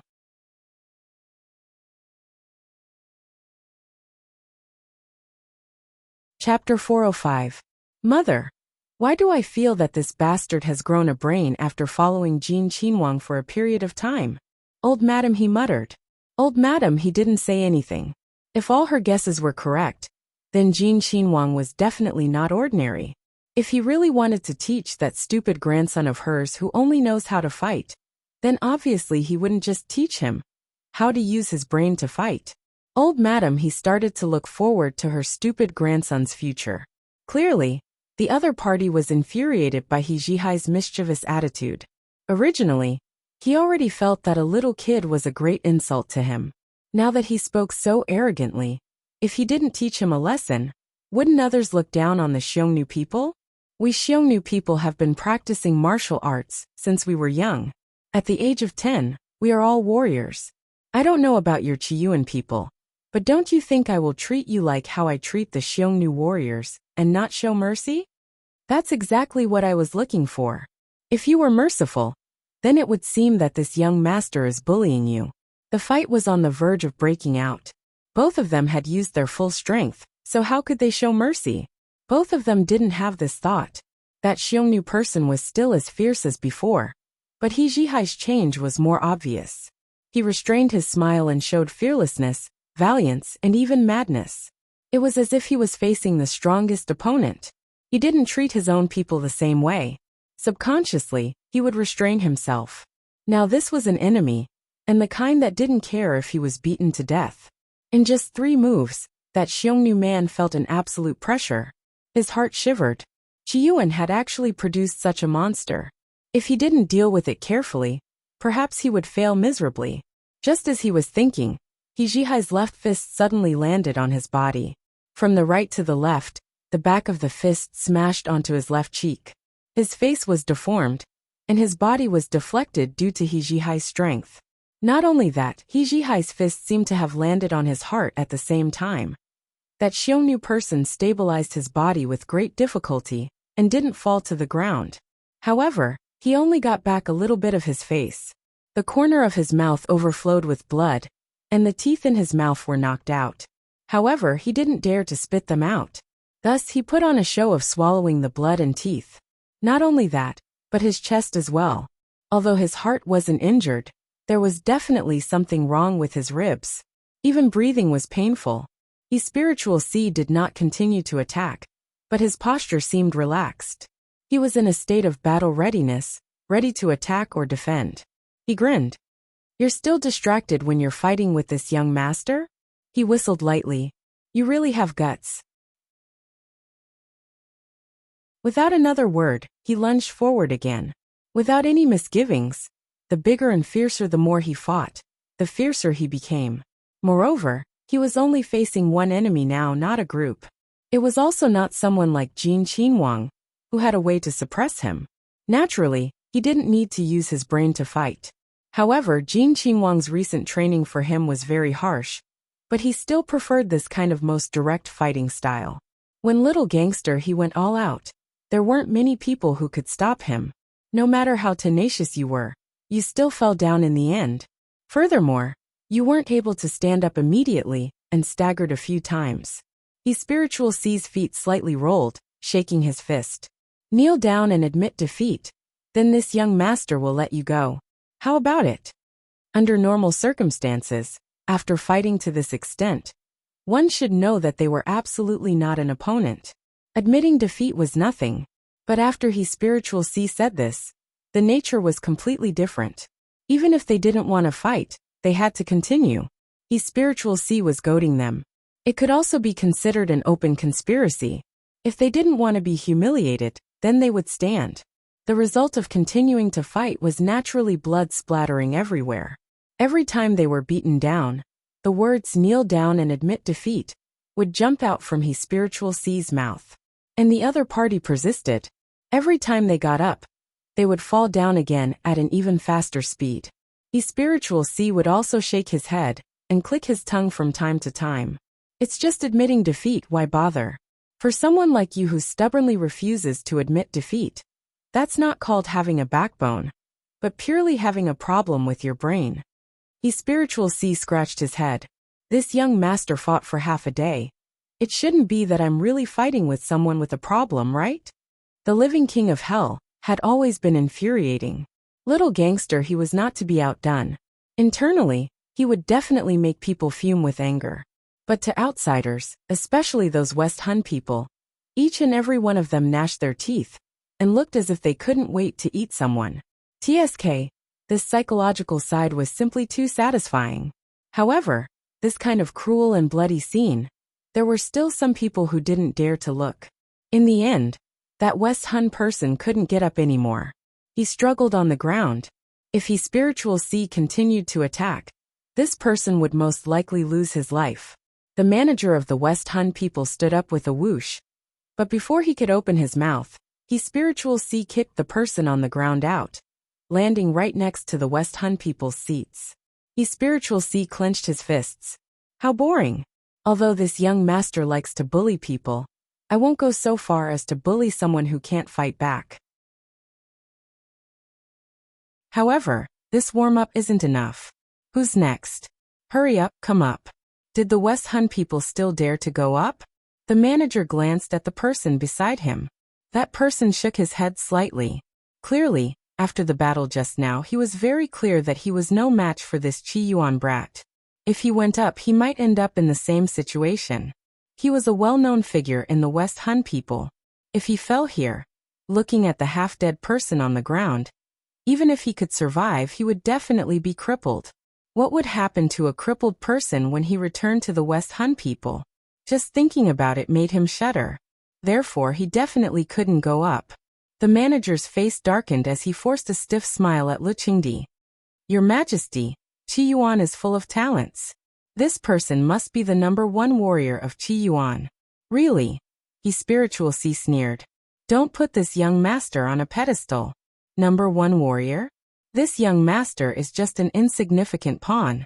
I have nothing to do all day. I'm just an idle playboy. In Chi Yuan, there are a sea of people who are more powerful than this young master.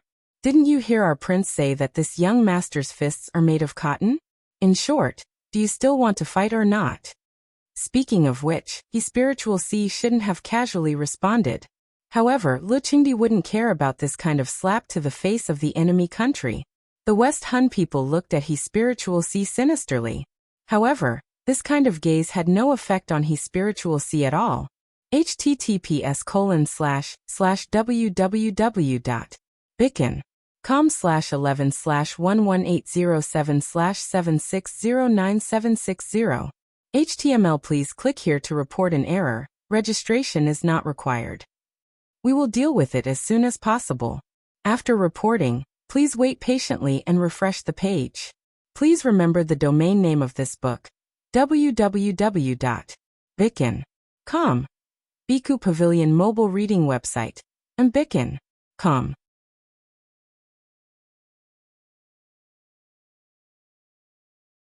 Chapter 406. Li Hongyuan glanced at it and moved his line of sight away. Your mouth is more nimble than your fists. He Zhihai shuddered again. Just a moment ago, he was immensely proud of himself and even prepared to go to Jin Qingwang to show off his merits. In the end, if he had known earlier, he would have ended the battle quickly and directly crippled the person. Why would he have so much nonsense to say? Thinking of the possible encounter that would follow, the overlord instantly turned into a tortoise. Jingwan looked at He Zhihai's appearance and raised her hand to cover her mouth to hide her smile. During this period of time, she had come into contact with He Zhihai. He Zhihai initially gave people the impression that he was an absolute little overlord, but in reality, this person's nature was not bad. Other than being extremely obsessed with martial arts, he was a bit too straightforward, and was also a qualified fanboy. Towards Li Hongyuan, his attitude was "Male God oppresses me 1,000 times, I treat male God as my first love.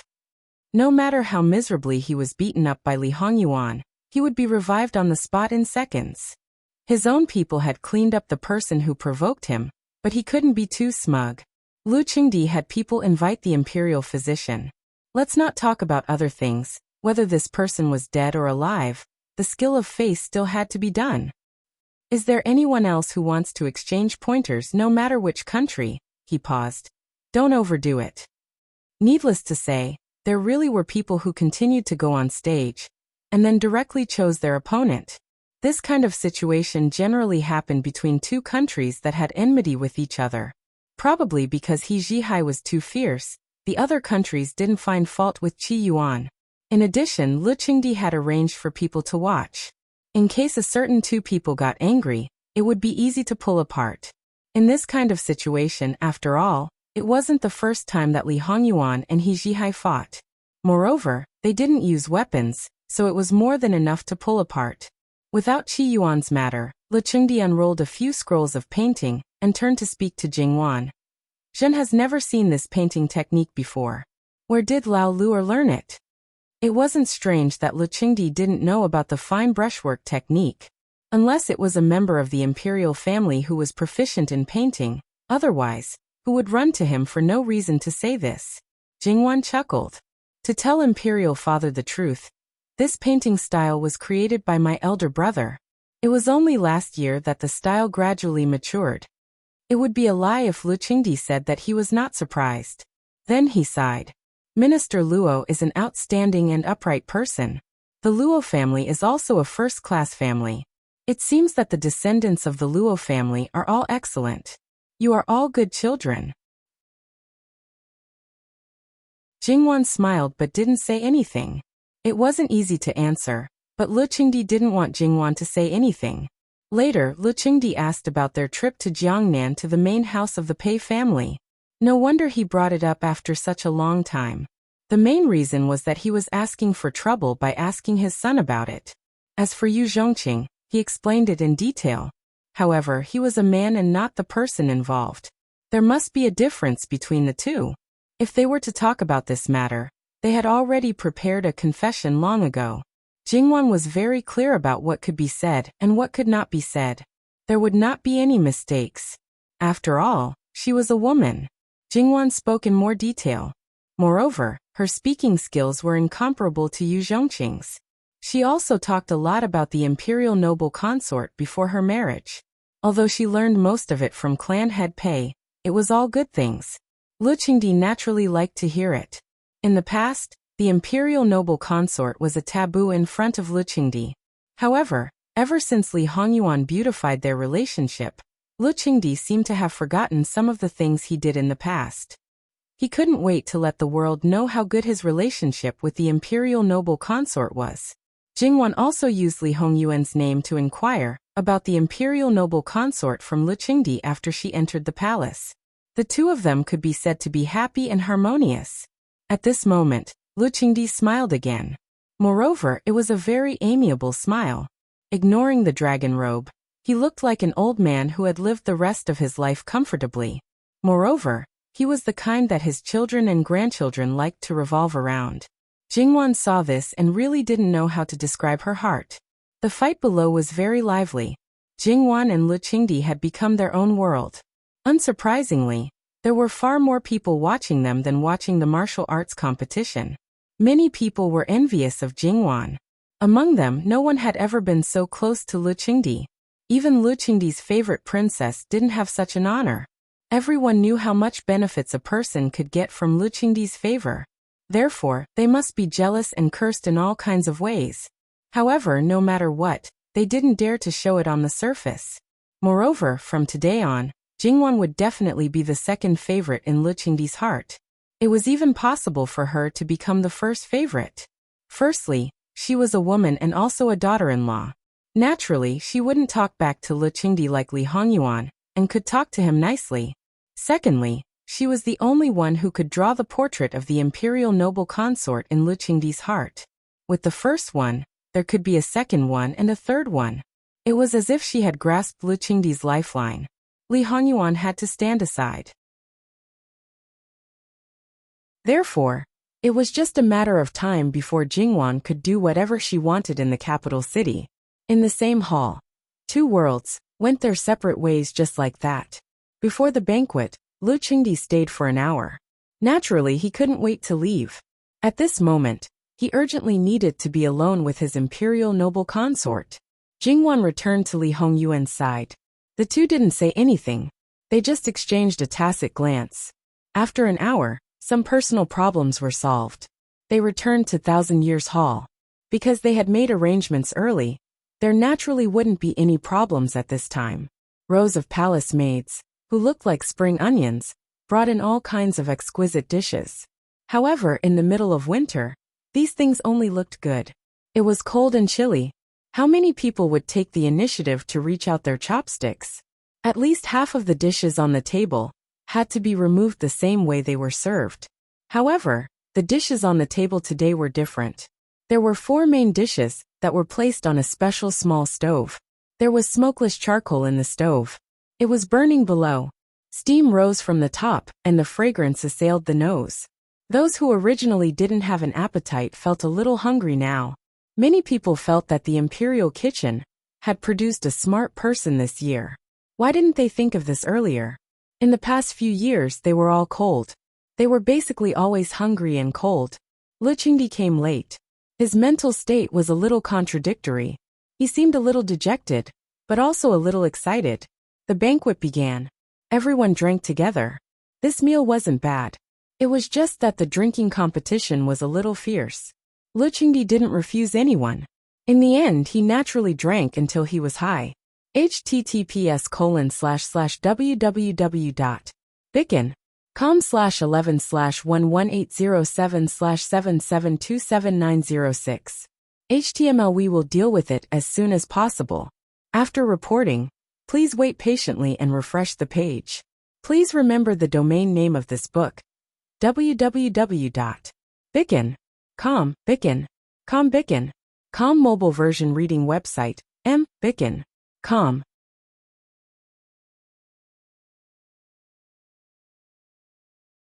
Chapter 407.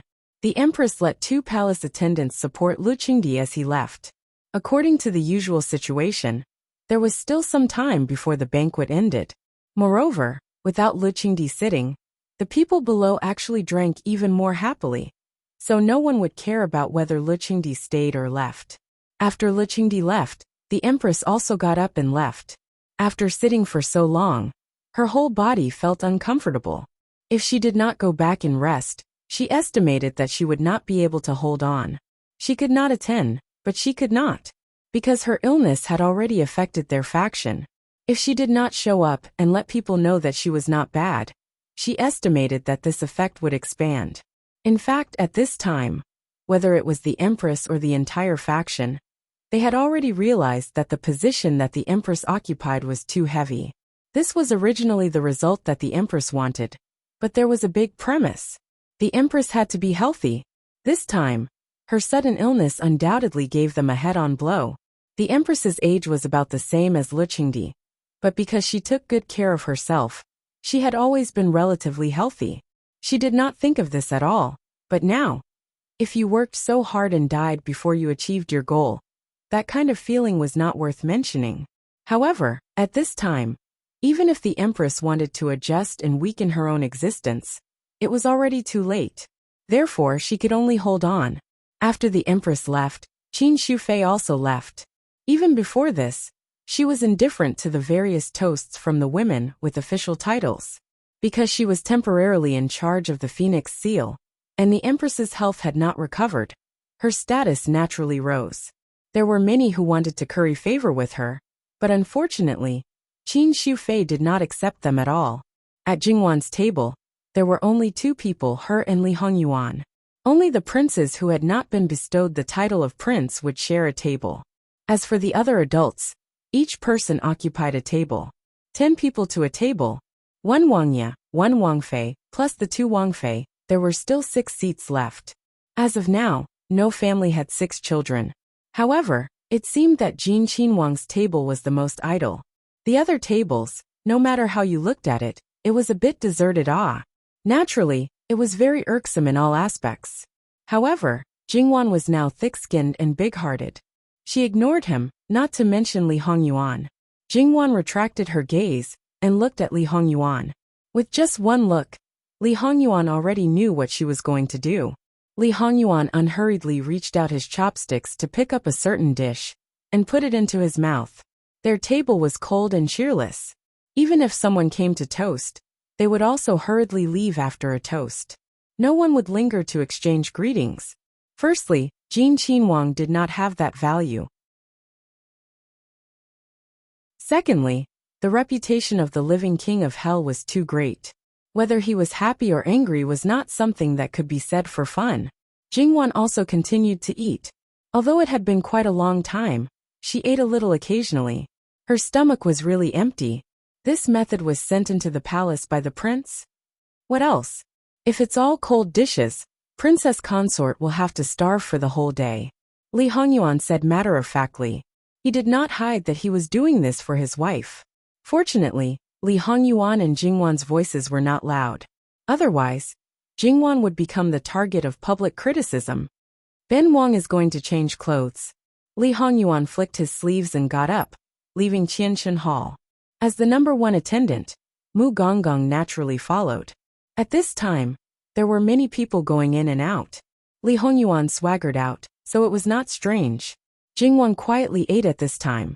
At this time, it was still very early. If she did not eat something, she would suffer later. Old Madame Luo could not leave at this time. The one who accompanied old Madame Luo into the palace was Jingwan's eldest aunt Wangshi. If Jingwan wanted to see her birth mother, Zhangshi, at this palace banquet, she still had to work harder for her father, who was determined to make progress. Speaking of which, it was not impossible to bring Xiaobei along, but old Madame Luo did not do so, because it was not necessary. Moreover, entering the palace on such a cold day was really torturous. Jingwan inadvertently looked up and saw the drunk former Princess Wei Yining being helped out of Qianshan Hall by a servant girl. Jingwan naturally withdrew her gaze. At this time, she was pretending to be drunk, but soon, she would be really drunk. Jingwan suddenly looked forward to the good show later. As expected, one who is close to ink will be stained black. Li Hongyuan returned after another quarter of an hour. And half an hour. There were many things that could be done, things that could not be done, and things that could be done. Jingwan was slightly surprised. Didn't you say that you would leave this matter to me? Li Hongyuan raised his eyebrows. Why? Is Princess Consort blaming Ben Wang for competing with you in front of Imperial Father? Jingwan immediately understood. She went to see Le Qingdi, but she did not know what purpose he had in mind. Did he advance or perfect her plan? When the banquet was about to end, the snow outside stopped. Not only that, the sky turned sunny very quickly. So Le Qingdi's birthday this year was indeed a good day. Since the sky was sunny, they could naturally continue with the entertainment activities in the afternoon. The 4 major opera troupes in the capital had all entered the palace, and they had specially prepared a performance for Le Qingdi's birthday. In addition, there were many different operas from the 4 troupes. With all of them gathered in one place, it was needless to say how exciting it would be. Jingwan did not really like it, but she was looking forward to it. The stage was set up in the Imperial Garden, and it was several times bigger than the usual stage. As expected of the 4 most famous opera troupes in the capital, they did not disappoint. The people who knew Qi Yuan's operas the best were naturally the former Wei. Surprisingly, many of the envoys from other countries also liked it. Although in Jingwan's eyes, those people did not understand it at all. They were just cheering like ghosts. When no one else was around, they cheered loudly, and their voices were surprisingly loud. They thought that they were sincere, but the Qi Yuan naturally thought that they were vulgar, barbaric, and rude. The difference between their backgrounds was too big. It was indeed an insurmountable gap. 2 hours after the performance, Le Qingdi appeared. In fact, he was not very drunk.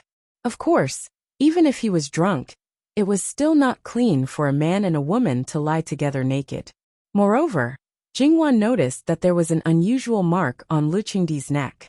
It was obvious that the deed was done, but at this moment, the men's and women's seats were separated.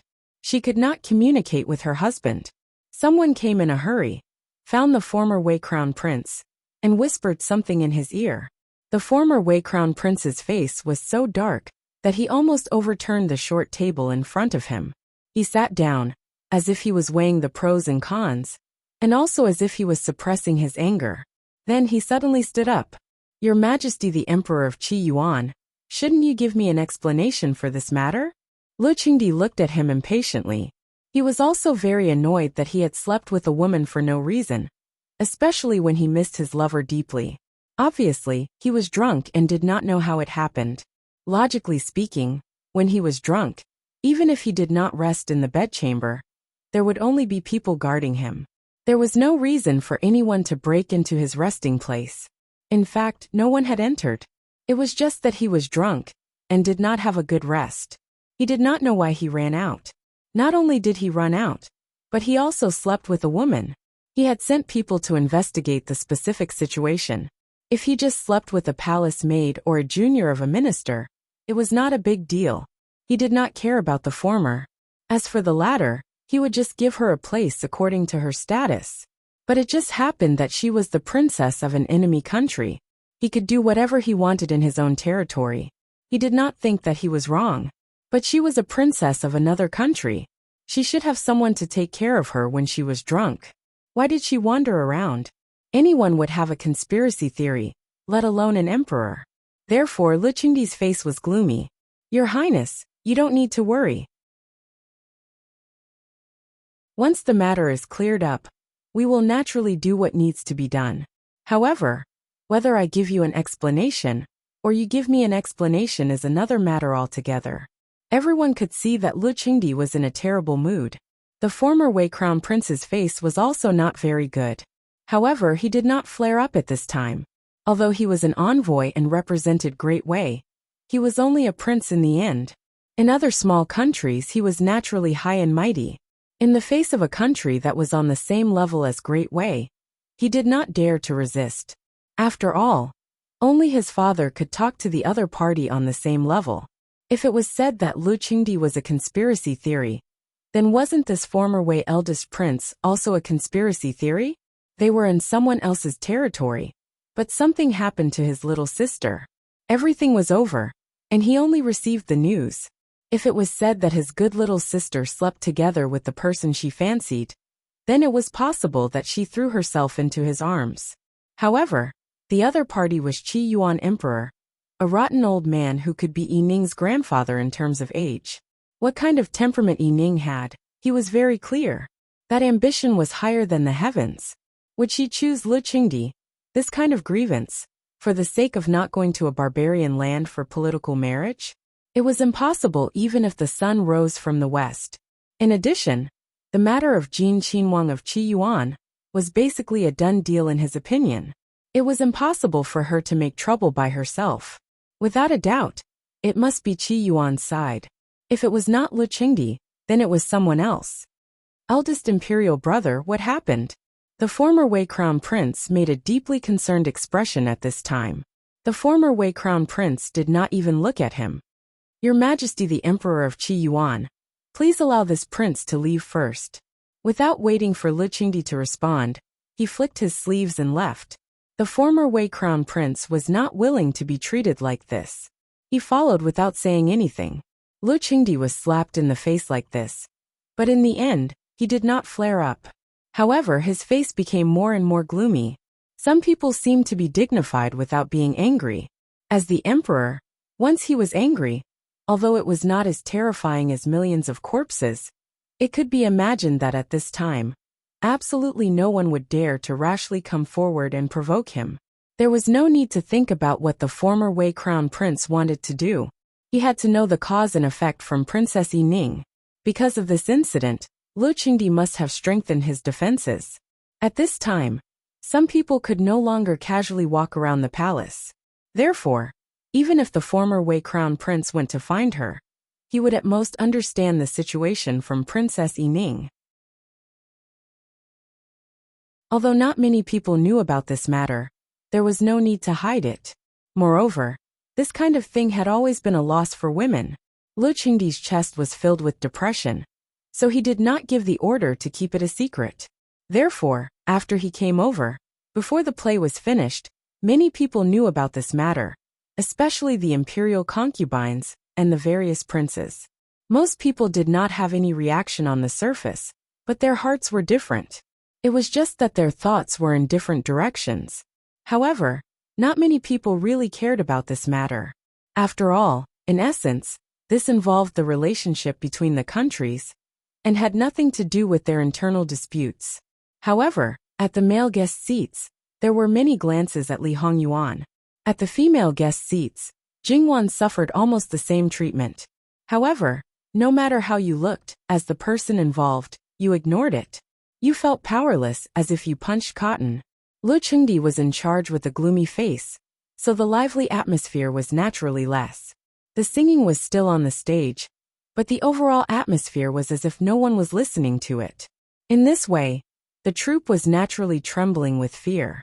They did not know what the problem was, so they became more cautious and restrained those who were not on the stage. At this time, they did not want to be meritorious, but they did not want to be wrong. The troop leaders repeatedly warned their subordinates not to have any thoughts that they should not have. After all, in their situation, if one person had an accident, it would often affect everyone.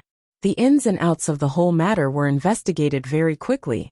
It was the commander of the Imperial Guards, along with several Imperial Guards, and Lu Chengdi's personal attendants. The conclusion was only one word: coincidence. Lu Chengdi was supported to rest. Those who waited on him were his personal attendants and palace maids. Later on, there were people who went to see him. If they were not concubines, then they were princes. Basically, they did not say anything and did nothing. Jin Qinhuang stayed the longest, but that was because Lu Chengdi kept holding his hand and did not let go. Moreover, after Jin Qinhuang left, there were also people who went to see him. Then, Lu Chengdi, who was sleeping well, suddenly woke up and went outside by himself. He did not allow people to follow him. For Lu Chengdi, this point was easy to explain. Then, he met the similarly drunk Princess Yining, who was strolling around. According to the people around Princess Yining, their princess also did not allow people to follow her, but they basically stayed far away. There were also the Imperial Guards who stood guard in their positions. This could prove that in this process, no one approached her. The two drunkards bumped into each other, and then inexplicably rolled together. Fortunately, they chose a nearby palace and not in the open. Things developed too quickly. By the time the attendants arrived, the clothes had already been taken off, and they entered the main topic. Princess Yining did not struggle, and did not shout. On the contrary, she was very enthusiastic, not at all like she was forced. If it was not for the blood that fell, one would really suspect the identity of this princess. It was also because of this that Lu Chengdi's personal attendants stopped Princess Yining's servant girls. After all, their master was having fun. They only had the role of assisting. Not to mention disturbing, all external factors had to be eliminated. They also had to quickly get a brazier to warm up the room, so as to prevent their master from catching a cold. All suspicious things were checked, and more than once. The final result was the same. To get such a result, although it was not a conspiracy, but Lu Chengdi's gloomy mood was not much better, because he knew very well why he went out, because he dreamed of his buy-in. But what happened later he really did not know. Perhaps it was because he was in a trance and saw the wrong person. And the former Wei Crown Prince did not get any useful information from Princess Yining. He carefully interrogated Princess Yining's servant girls, but did not find anything wrong. The servant girls were all brought from Great Wei, and there was absolutely no possibility of them being bribed. Princess Yining just kept crying. According to the Crown Prince's understanding of her, she was really bullied. She had already started to make a scene. It was clear that she still remembered something, and perhaps the whole process was clear.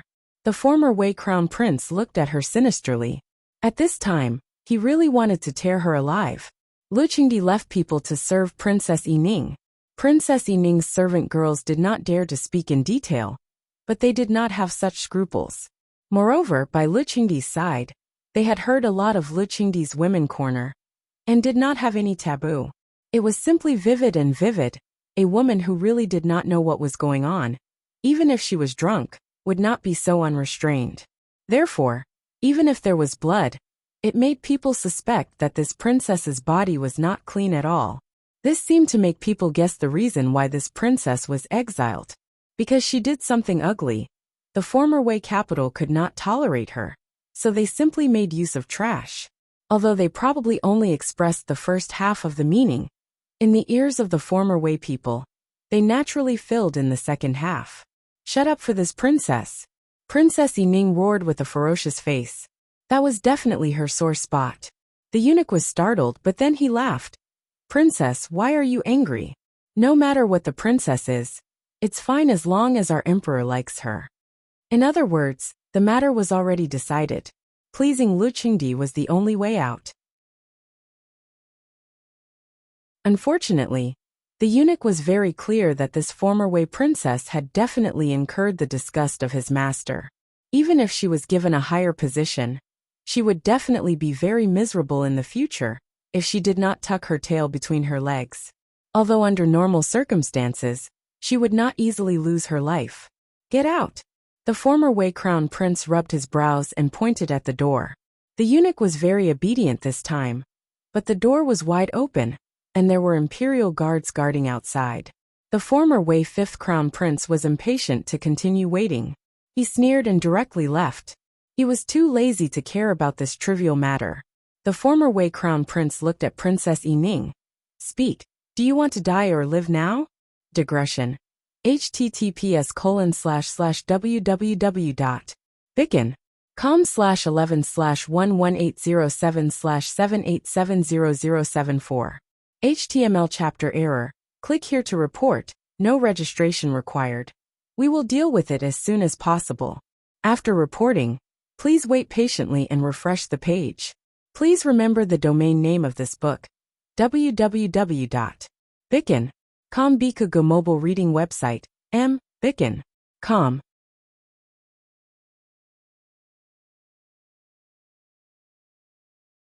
Chapter 408. The former Wei crown prince looked at Princess Yining. Tell me, do you want to live or die?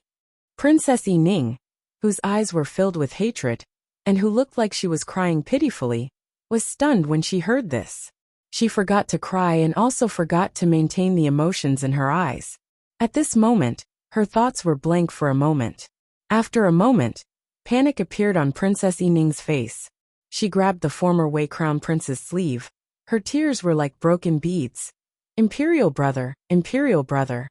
Enough, what are you crying for? What's the use of crying now? You are now one of the Qi Yuan Emperor's people. You should know that the previous plan is useless. You can be obedient now, and I will do my best to fight for a higher position for you. There are still 2 vacancies among the Qi Yuan Emperor's 4 concubines. If you continue to cry and make a fuss, you will only provoke the Qi Yuan Emperor's disgust. You know what will happen to you. If you really don't want to live, it's good that you die now. After all, you are our Wei crown princess. If you are humiliated and die in Qi Yuan, our Wei crown princess can more or less use this as an excuse to make trouble for the Qi Yuan Emperor. If we do it properly, we can gain a lot of benefits. Princess Yining was in despair. How can you treat me like this? How can you? You are a group of inhumane bastards. The former Wei crown prince was indifferent. There is no family affection in the royal family. You should have realized this earlier. Also, let me tell you, if you want to have a better life in the future, put away your current moral integrity. Emperor Qiyuan is the sovereign of the 9 and 5. The woman who was slept with by him, regardless of whether it was voluntary or forced, in his eyes, being slept with by him is a great favor. You look like you can't wait to directly enter the cold palace.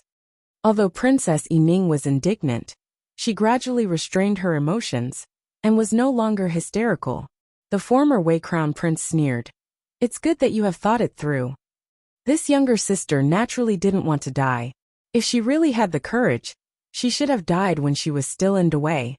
Following the emperor of Qi Yuan is not necessarily a bad thing, other than being a little older. In other aspects, isn't it better than the powerless Jin Qinhuang? Yining, you are young and beautiful.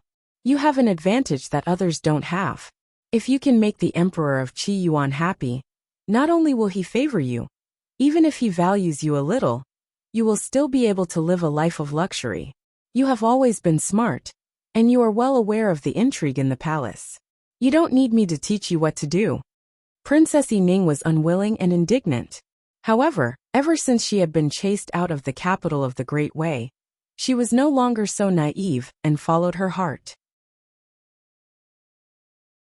Moreover, people of the royal family might be born with the ability to weigh the pros and cons, and knew how to play politics.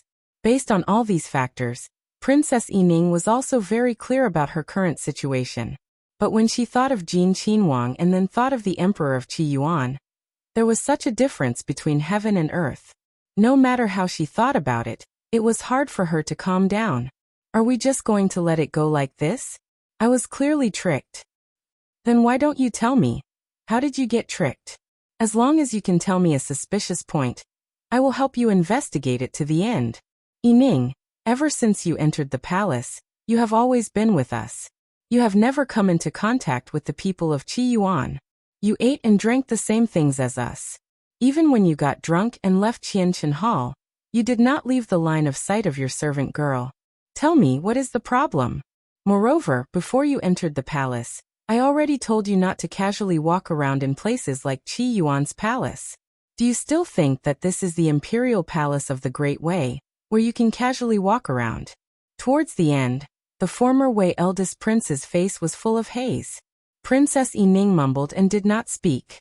In fact, she basically remembered the entire process.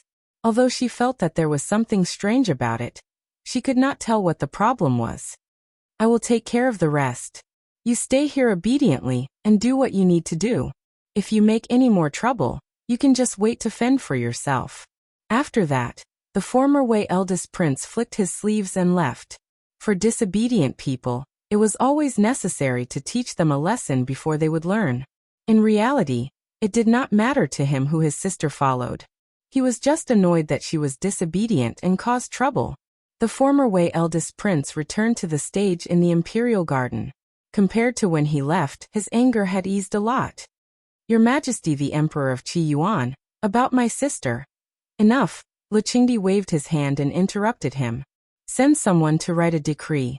Princess Yining of the Great Way will be conferred the title of virtuous imperial concubine. She will be given the main hall of Yihe Palace. He did not even turn his head. However, everyone knew who he was talking to. However, Lu Qingdi's decisiveness shocked many people. Those who did not know about the imperial noble consort and knew about the previous events were shocked that Lu Qingdi treated Princess Yining too well. Especially those concubines other than Empress Sun, noble consort Su, and noble consort Qin. They almost tore the handkerchiefs in their hands. The thing that they could not get no matter how hard they tried was easily obtained by a princess of another country. Just because she was a princess? Obviously, these people were blinded by jealousy. They were completely finished. What kind of attitude did Lu Qingdi have before? As for the former Wei eldest prince, it was more like there was a lump in his throat. He could not spit it out or swallow it. It was very uncomfortable. He had thought a lot on the way here. He had basically made up his mind on how to fight for the greatest benefits for his side. However, Lu Qingdi's Taishang did not wait for him to speak and everything was settled. He had strength but nowhere to use it. There was no sense of accomplishment. Was the dust settled? Haha, how could it be? Li Hongyuan picked up the teacup and took a sip. The good show was yet to come. However, Li Hongyuan did not care. He was still a bit lazy and watched the show casually. As for how much he watched, probably only he himself knew. After all, the people of other countries, except for the former Wei, did not know that Lu Qingdi had slept with Princess Yining. Sure enough, the leader of the West Han tribe and the bulliest person beside him, the person who did not go up because of He Zhihai's strength, both stood up with a rare anger and even ruthlessness. Your Majesty the Emperor of Qi Yuan, eldest prince of the Great Way, what do you mean by this? They were almost gnashing their teeth. Lu Qingdi frowned. His eyes were filled with confusion. The former Wei eldest prince was also puzzled at first. However, he thought of a possibility. Suddenly, he felt like he was about to explode. He was cursing in his heart. Yi Ning's marriage partner was the West Hun tribe. Now, it seemed that the court had already communicated with the West Hun tribe. However, they did not tell him. Thus, he did not consider the West Hun tribe at all. Originally, if the West Hun tribe did not know, everything would be fine. But now, the former Wei eldest prince only wanted to vomit blood. https://www.bicken.com/11/11807/7970615. HTML. Please click here to report an error. Registration is not required. We will deal with it as soon as possible. After reporting, please wait patiently and refresh the page. Please remember the domain name of this book, www.bicken.com. Biku Pavilion mobile reading website, mbicken.com.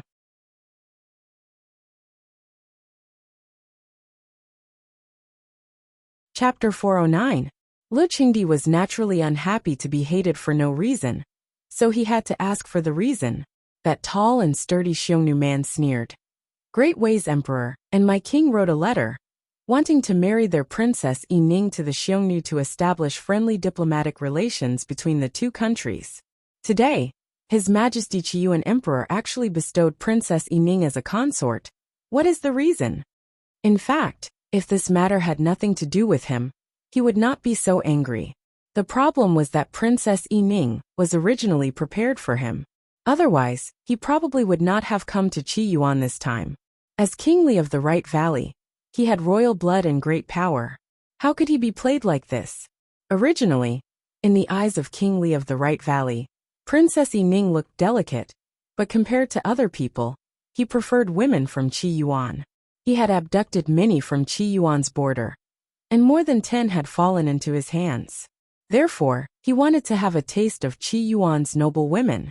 Unfortunately, the former Wei and Qiyuan had the same heritage, and the former Wei imperial family was very close to the people of Qiyuan. It could be said that this was exactly what he wanted. He was only King Li of the Right Valley, and his status was still a little low for a princess of a big country. However, when he brought her back, he would have the final say on who she would marry. When King Li of the Right Valley saw Princess Yi Ning, it was completely in line with his imagination. To some extent, he had already regarded Princess Yi Ning as his woman. Now he was told that Princess Yi Ning had become the concubine of the Emperor of Qiyuan. How could he not be angry? When everyone heard this, their hearts were in their mouths. Of course, those who were completely unrelated to this matter were happy to watch a good show. Everyone was waiting for Lu Qingdi to be angry, but Lu Qingdi was much calmer than expected. He just looked at the crown prince of former Wei coldly. The former Wei is preparing to marry one woman to two people. It's a good plan. There was no obvious anger, and his tone was flat, as if he was just stating a simple fact. But the more he was like this, the more it made people feel at a loss. After all, sometimes, when emotions were completely expressed, it was better for people to take the next step according to the other party's emotions. If they did not reveal anything and could not guess, they might do something wrong. Thus, the crown prince of former Wei could not stop himself from breaking out in a cold sweat on this cold day. Emperor of Qiyuan, there is a misunderstanding. At this time, he could not care less about the West Xiong people, not only because they were now in Qiyuan's territory, but also because the Great Wei and Qi were neighbors, and had nothing to do with the Xiong people. The reason why the former Wei chose the West Xiongnu was not without the intention of joining forces with the West Xiongnu to divide up the Qiyuan. After all, no matter which of the two countries it was impossible for them to swallow the Qiyuan for themselves. Misunderstanding? It's fine to say that what happened before was a coincidence, but you've been eyeing my son since a long time ago. Is this a misunderstanding? Don't tell me that the former Wei has the intention of forming a marriage alliance with the West Xiong people, and you even brought your princess out this time. Lu Qingdi's words were full of mockery. However, after thinking about it carefully, this matter was indeed suspicious. Just as Lu Qingdi said, if they had already negotiated, then it would be impossible for Princess Yi Ning of the former Wei to fall in love with Prince Jin of Qiyuan to happen. After all, if they did not communicate with the West Xiong people, they would not know about Princess Yining, so there was no possibility that the West Xiong people were lying. Then, either the envoys of the former Wei really did not know about this matter, or the people of the former Wei acted on their own after arriving at Qi Yuan. The former situation was pure nonsense. The West Xiong Palace was much further away from the capital of the Qi Yuan than the capital of the former Wei. In terms of time, if the West Xiong people knew about this matter, it would be impossible for the people of the former Wei not to know about it. As for the latter, even the 3 members of the royal family would not dare to disobey their father. The most reasonable explanation was that Princess Yining knew about everything and did not want to go to that barbarian land to suffer. So she wanted to stay in Qi Yuan and acted on her own initiative. As for why the first prince of the former Wei did not try to erase this matter, but instead secretly helped Princess Yining, no one would believe that he loved his sister too much. It could only be that he helped Princess Yining achieve her wish, so he could gain more benefits. The first prince of the former Wei could not speak of his bitterness. To be honest, he really did not know that he had already reached an agreement with the West Xiong people. Otherwise, he would have kept a close eye on Princess Yining from the beginning, and would not let her cause any trouble. But in the end, everything was too late. Even if the West Xiong people had arrived 2 days earlier, as long as they heard that Princess Yining had fallen in love with Prince Jin, they would not be indifferent. Then the matter could still be salvaged. In fact, as long as Princess Yining did not sleep with him, there was still room for negotiation. But the former Wei Crown Prince cursed in his heart. Since they'd already reached an agreement, why didn't they directly send him to the West Hun tribe? Why did they have to send him to Qiyuan? Wasn't that just looking for trouble? Naturally, there were also people who were furious that this matter was concealed from them. Your Majesty the Emperor of Qi Yuan, this matter is indeed. Le Qingdi waved his hand. There is no need to explain this matter to Zhen. Your Princess Yining is already Zhen's woman. This is a fact that cannot be changed. Otherwise you can bring her corpse back. He was the emperor. His woman, whether he liked it or not, was his. Even if she was thrown to a corner to rot, he could not give it to others, unless she was dead. The first prince of the former Wei choked on a mouthful of old blood, but there was nothing he could do. In this situation, even if Princess Yining was really dead, it was worthless. Now that Lu Qingdi had received tangible benefits, he did not pursue this matter further. However, the West Xiong people were not so easy to deal with. Even if they could not get their hands on the first Wei, they were bound to take a piece of flesh from the first Wei. However, considering that the West Xiong people and the Great Wei were separated by Qi Yuan to the south, and several small and medium-sized countries, and the North Xiong people to the north, no matter how much they argued, it was impossible for them to directly start a war. Thus, the first prince of the former Wei breathed a sigh of relief. However, even so, the matters that followed were still enough to make him badly battered. Moreover, after returning to the Great Wei, some people would not easily let him off. The West Xiong people worshipped brawn, but it did not mean that they were simple-minded. They still knew what attitude they should take. After a few simple words from Le Qingdi, they finally knew who the culprit was. Moreover, the first prince of the former Wei obviously treated Qi Yuan differently, which naturally angered them even more. This caused the first prince of the former Wei to be constantly busy dealing with the West Xiong people before he left Qi Yuan's capital. At this time, the West Xiong people began to sharpen their swords and prepared to cause trouble for the first Wei. Unexpectedly, with a bang, something was thrown on the table of the West Xiong people's chairman's seat, knocking over a plate of refreshments. It was a wine cup. Looking around, Jin Qinhuang looked over with cold eyes and an expressionless face. Have you all forgotten what day it is today? Either postpone this matter, or immediately get out of the Qi Yuan's imperial palace.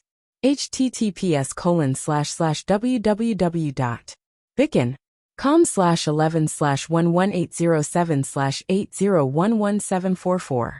HTML. Please click here to report an error. Registration is not required. We will deal with it as soon as possible. After reporting, Please wait patiently and refresh the page. Please remember the domain name of this book: www.bikin.com. Bikago mobile reading website mbikin.com.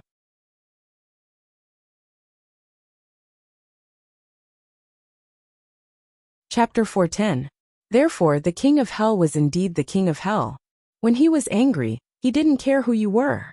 If it were anyone else, even Lu Chengdi, they wouldn't do such an arrogant thing. He did it and took it for granted. However, even the people of Qi Yuan, who hated him the most, didn't think it was wrong. Lu Chengdi's mood improved a lot. After all, his son was protecting his dignity. He also wanted to throw these people out, but he couldn't because of his status. No matter how high a person's status was, he would still be restrained. After being criticized by Li Hongyuan in such a rude way, the former first prince of Wei was a little more rational. However, the people of West Han were not so good-tempered. They looked at Li Hongyuan as if they wanted to tear him apart. However, would the king of hell be scared by this kind of look? His eyes were emotionless as he looked back. Gradually, a vicious aura surrounded his body as if it had materialized. His gaze had not changed much, but it was enough to make one's heart jump. The West Han tribe's Right Valley king even uncontrollably took 2 steps back. Because of this action, that Right Valley Li Wang's expression became even worse. However, for some reason, he didn't continue to act out. How should it be said? The feeling that the other princes gave him was that if he didn't stop here, this Qi Yuan prince would take his life. That kind of gaze of being seen as a dead person was too obvious. This king wouldn't care about what others cared about. This king dared to do what others didn't dare to do. The king of West Han held his breath and sat back down. Naturally, the other Han people didn't dare to make a fuss. Even the leader of West Han people. His status wasn't as high as the king of West Han, but he was eloquent. This wasn't a war, so it was better for him to be the leader. His gaze swept over the king of West Han and landed on Li Hongyuan. He also remained silent. Li Hongyuan withdrew his gaze and continued to watch the show. It seemed that all his attention was attracted to the show. It was as if what just happened didn't happen. The vicious aura around him came and went quickly. Some people around him couldn't help but pat their chests and go back to their positions. However, their eyes still glanced at Li Hongyuan from time to time. There was only a wrong name, but there was no wrong nickname. A king of hell with a strong aura was really too terrifying. From the looks of it, he had really restrained himself a lot in the past 2 years. The show continued on the stage while the audience remained silent. There were only a handful of people who were not affected by today's events. Near evening, snow began to fall from the sky again. However, at this time, the scheduled opera time was almost over. Therefore, the heavens really gave Lu Chengdi face today. There was about an hour of free time, followed by the banquet. Jingwan took the opportunity to check on old Madame Luo again. She was afraid that she would catch a cold. After all, the north was much colder than the south. Moreover, the palace was different from home. At home, there were servants waiting on her. Even if she went out for a walk, she didn't have to stay outside for too long. Towards the concern of the younger generation, old Madame Luo naturally enjoyed it. She pulled Jingwan's hand. "Don't worry about me. In the past, before winter arrived, you would think of all kinds of ways to keep me warm. You couldn't wait to sweat me out in the middle of winter. Last year, wasn't everything fine? Besides, your grandmother, was born in the capital. I've been in the capital for more than 10 years. How could I not adapt?" Old Madame Luo had a kind smile. "It's you who should not catch a cold. It's not good for your body." Old Madame Luo's hand was warm, so Jingwan was relieved. "This is the palace. If you stay outside for a long time, your hands and feet will easily catch a cold." Old Madame Luo smiled with a different meaning. "With Jean Qinhuang here, those palace servants will naturally take good care of me." Being teased by her own grandmother, even if Jingwan's skin was getting thicker and thicker, she couldn't help but blush at this time. "Yata, you only miss your grandmother.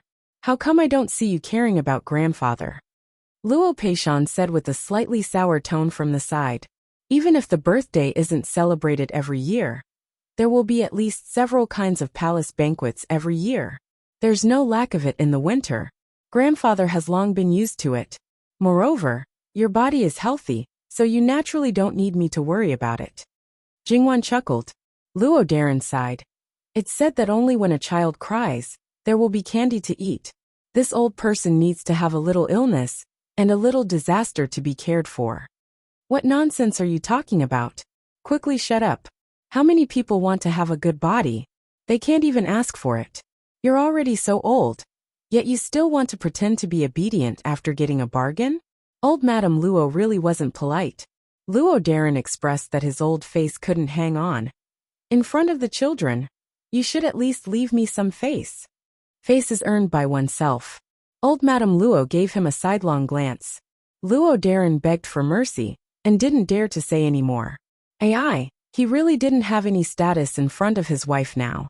The other members of the Luo family laughed on the side, but didn't say anything. Although their worldview may be a little bit cracked, this kind of harmonious atmosphere was really rare in other families. The grandeur of the banquet didn't lose to the daytime in the slightest, and because of the bright lights, it added to the festive atmosphere. Although it wasn't completely dark, and the atmosphere didn't reach the best effect. But in the winter, the sky darkened quickly. Don't look at how bright it was now. It was only a matter of a blink of an eye. After everyone took their seats, Lu Qingdi arrived late, followed by Princess Yi Ning in a splendid dress. No, now it should be called Xian Fei. Previously, Wei Xian Fei had always been wearing exotic clothes. Now that her identity was different, her clothes were naturally different. She put on traditional clothes, suddenly tied up in a high bun, and her hair was full of hair accessories. Her face was completely highlighted, especially her eyes, which looked more lively. No matter what the origin of Wei Xian Fei was, and no matter whether Lu Qingdi liked her now, she was young and beautiful. Men were born with bad habits, so no one could guarantee that one day in the future, Lu Qingdi wouldn't fall in love with her. Therefore, it was natural for the ordinary concubines to be jealous.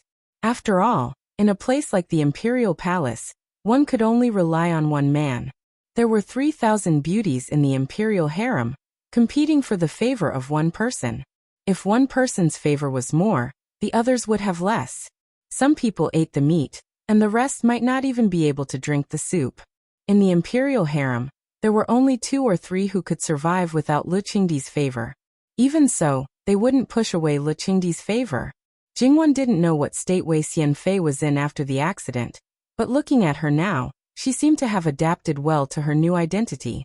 At least on the surface, there wasn't the least bit of reluctance, and there wasn't the least bit of worry. Jingwan leaned closer to Li Hongyuan and lowered her voice.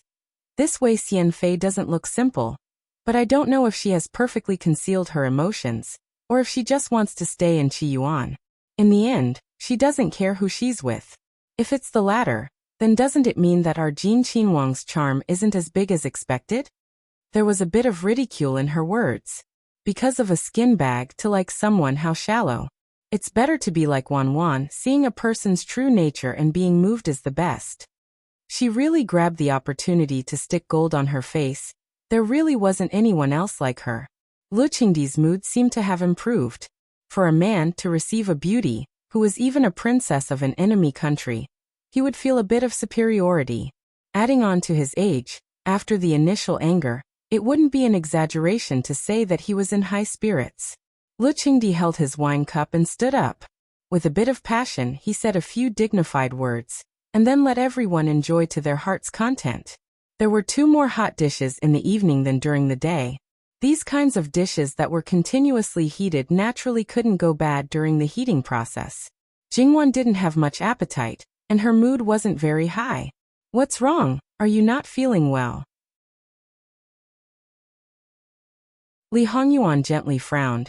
His eyes unconsciously dyed with some worry. No, just a bit regretful. I shouldn't have sent it up. Although her words were a bit vague, Li Hongyuan understood her meaning. Don't think so much. In the end, it's just a dead object. She may not care. Indeed, it's unreasonable to say this now. After all, I'm still the main culprit. It was she who schemed against the former Princess Wei Yining. When Lu Qingdi missed the imperial Gui Fei, he slept with another woman. His anger only lasted for a short period of time. Now that she was angry, wasn't it taking advantage and still acting innocent? 1-1. There are some things that you should be clear about in your heart. Indeed, she was very clear. Not to mention the men with the current background. Even in her previous life, some men kept saying that they loved someone, but it didn't prevent them from having an affair with another woman. Not to mention the emperor of a feudal society. They could think of a dead woman for more than 20 years. They could already be said to be infatuated. Asking them to keep their chastity, that would be the biggest joke. If she still cared about it when she knew it, she would also be a joke. Thinking of this, she couldn't help but pick up the food with her hands a little faster. For no reason, her grief and anger turned into appetite. Li Hongyuan looked at Jingwan, who was eating angrily with a bit of childishness inexplicably. In his eyes, she was lovable no matter how he looked at her. The imperial Gui Fei was his biological mother. However, it was impossible for a man like Li Hongyuan to have any feelings for a woman he had never met. Therefore, he didn't care about Lu Qingdi at all. He didn't care whether it was blasphemy to the dead imperial Gui Fei or not. What he cared about was only Jingwan. Li Hongyuan turned his head and waved to Eunuch Mu. Eunuch Mu hurried to him. Master, asked the imperial kitchen to prepare a bowl of antique soup. Jingwan looked up when she heard that. Why do you want that? Antique soup, in fact, was the hot pot of Jingwan's previous life. It got its name from the sound of the food being thrown into the boiling water. In Qiyuan, antique soup was actually not very presentable. Moreover, in this current situation, Jin Wangya, can you restrain yourself a little? Ben Wang suddenly wants to eat it. 1-1, do you have any objections? Li Hongyuan hooked his lips and smiled. Jingwan silently retracted her line of sight.